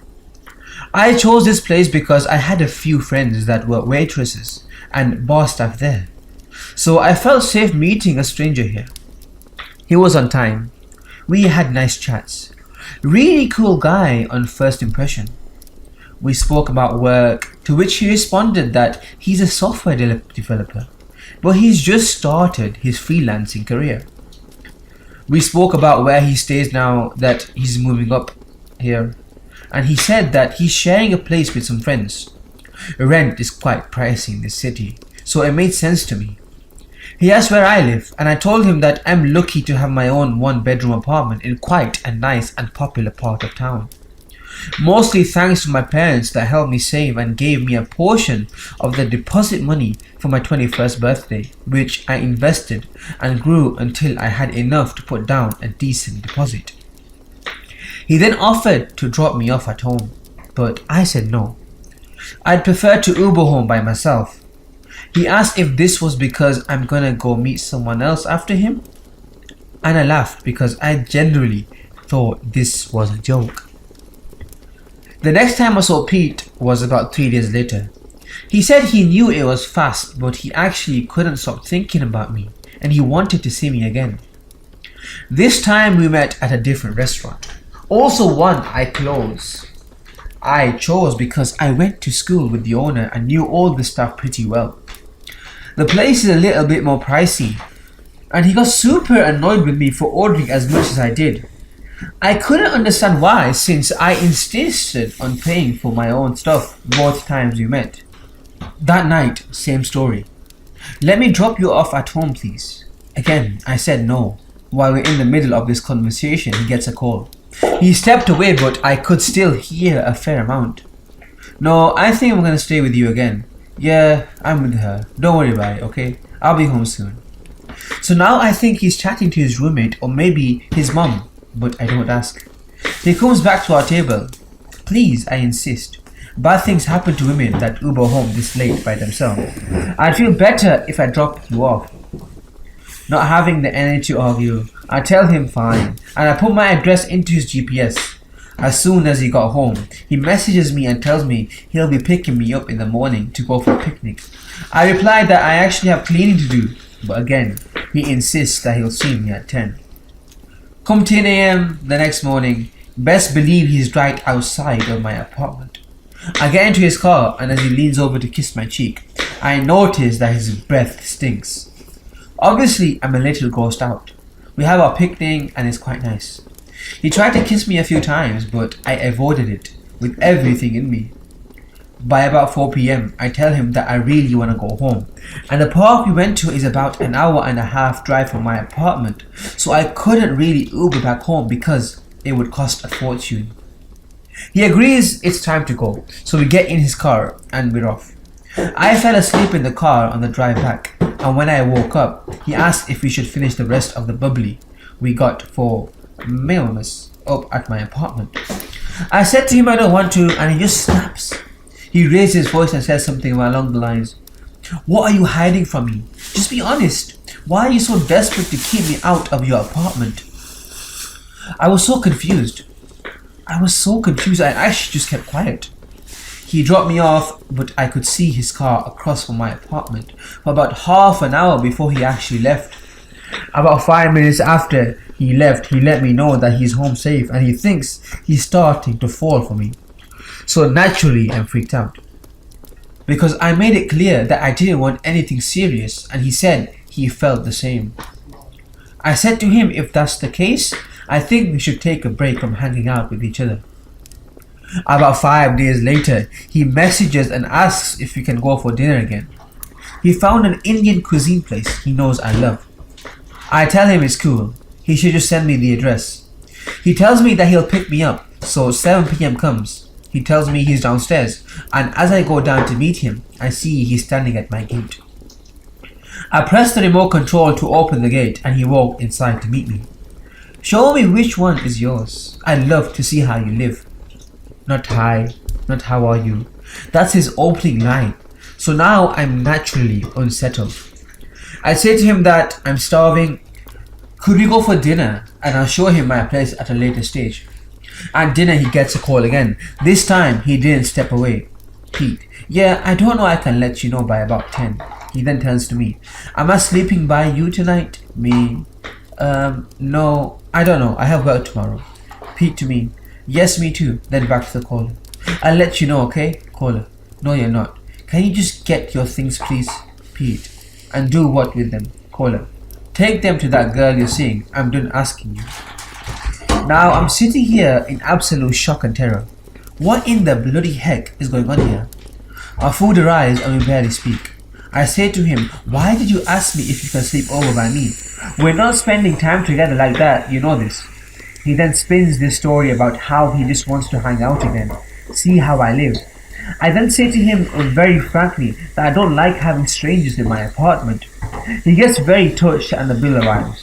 As per usual, I pay for myself, he pays for himself. I say to him I'll get an Uber home, and he says, "What's the use? I already know where you live. Let me drop you off." By now, I've already decided that this will be the last time I see him. I get into his car, and I reach for my jumper, and I threw it in the back when he fetched me. I noticed a bag in the back of the car, full of clothes and toiletries, as well as a pillow. I don't think much of it. I don't personally drive or own a car, but I know my sister always has the most random shiz on the back seat of her car. On the way home, he's dead silent. When suddenly he says, "Do you know how selfish you are? I've had no issue driving you around, but you don't want me to sleep over by you." I say to him that I've never had an issue with Ubering, and if he's so touched, I also have no issue with paying him what the Ubers would have cost me. I'm over this, and I'm not even playing nice anymore. His phone rings again. Caller. "Your stuff is at the security room at the gate, Pete. Stay with your girlfriend or stay with your mom. You're bloody F for taking advantage of everyone like this, Pete. I don't speak to my mom, you know. This you be," and then hangs up. Now, I think this is maybe an ex-girlfriend that he needs to collect things from. Before I even had a chance to process what happened, he turns to me and starts yelling at me. "I have nowhere to go. Are you bloody happy? You spoiled brat, living off mommy and daddy's money, getting driven around by me like I flicking work for you." My whole body got stiff with fear. I don't know if I'm gonna cry or throw up. In my head, I'm just planning how I'm gonna go grab my bag the second he stops. I run straight to the cafe under my apartment. If you run through the cafe, you can get a gate that takes you to the back part of my apartment, and it works with fingerprint access. There wasn't time to still find my keys in my bag, and I didn't want the main gate I normally use to open wide enough for him to get in when I go in. He stops at my apartment and as planned. I jump out, run into the cafe, run out the back, through the little gate, up to the second floor. My apartment was on the fourth floor, and I hammered on a neighbour's door. I went inside and told her and her husband everything that happened, and asked if they could mind calling the cafe to explain why I ran through with no explanation and in such a state. I blocked Pete, and I haven't seen him since. I'm still not sure what his case was. From what I gathered, he was basically homeless, and I think he wanted to get into my apartment to maybe sleep over there for a while. I'm not sure if the girl that kept calling him was also a Tinder date that let her into his apartment and he just never left. All I know is that he scared the living daylights out of me, and I never ever want to see him again. Tinder date that turned weird. I went on a Tinder date some time ago while I was adjusting to a new city I had moved to. I didn't really know anybody there, so I used some online dating apps to see the dating scene around town. I landed one from a girl that seemed just like an artsy hippie type of girl. We had a few exchanges through the Tinder app and then decided to meet up for a drink. I picked her up at her house and she greeted me at the door and gave me a hug. She said the name of a local bar she wanted to go to for us to chat and get to know each other. I told her I would drive and proceeded to my car. The first red flag I noticed was when I walked to my car and opened the door. She had just followed me to the driver's side and was standing behind me staring. I looked at her blankly for about 15 seconds and asked her if she was going to get in. She said, "Sure, I would love to," and went the long way to the passenger side around the back of the car. Since I had just met the girl, I figured she had just maybe smoked some weed or something, as I had kind of got the vibe she was a bit of a stoner. As I was driving to the bar, she talked in a very low voice, almost as if she was trying to whisper. I am not hard of hearing or anything, but I had to ask her to repeat herself several times just so I could make out the full sentence she was saying. When we got to the bar, I made sure we got a seat close to the back away from most people, just so I could have a little quiet in order to hear her. The conversations honestly carried on as normal from this point, and it was actually a fun time for the time being. We talked about different things we were interested in, and she did bring up she did recreationally use weed and a few other tripping substances like shrooms and such. I'm not much of a fan of these, but it at least made me relax in the back of my mind to think maybe she was just high of marijuana, and that rationally explains some of the out there behavior. Granted, I had a few drinks at this point, so I was honestly not thinking straight. I asked her if she wanted to go to my place after drinks, and she agreed.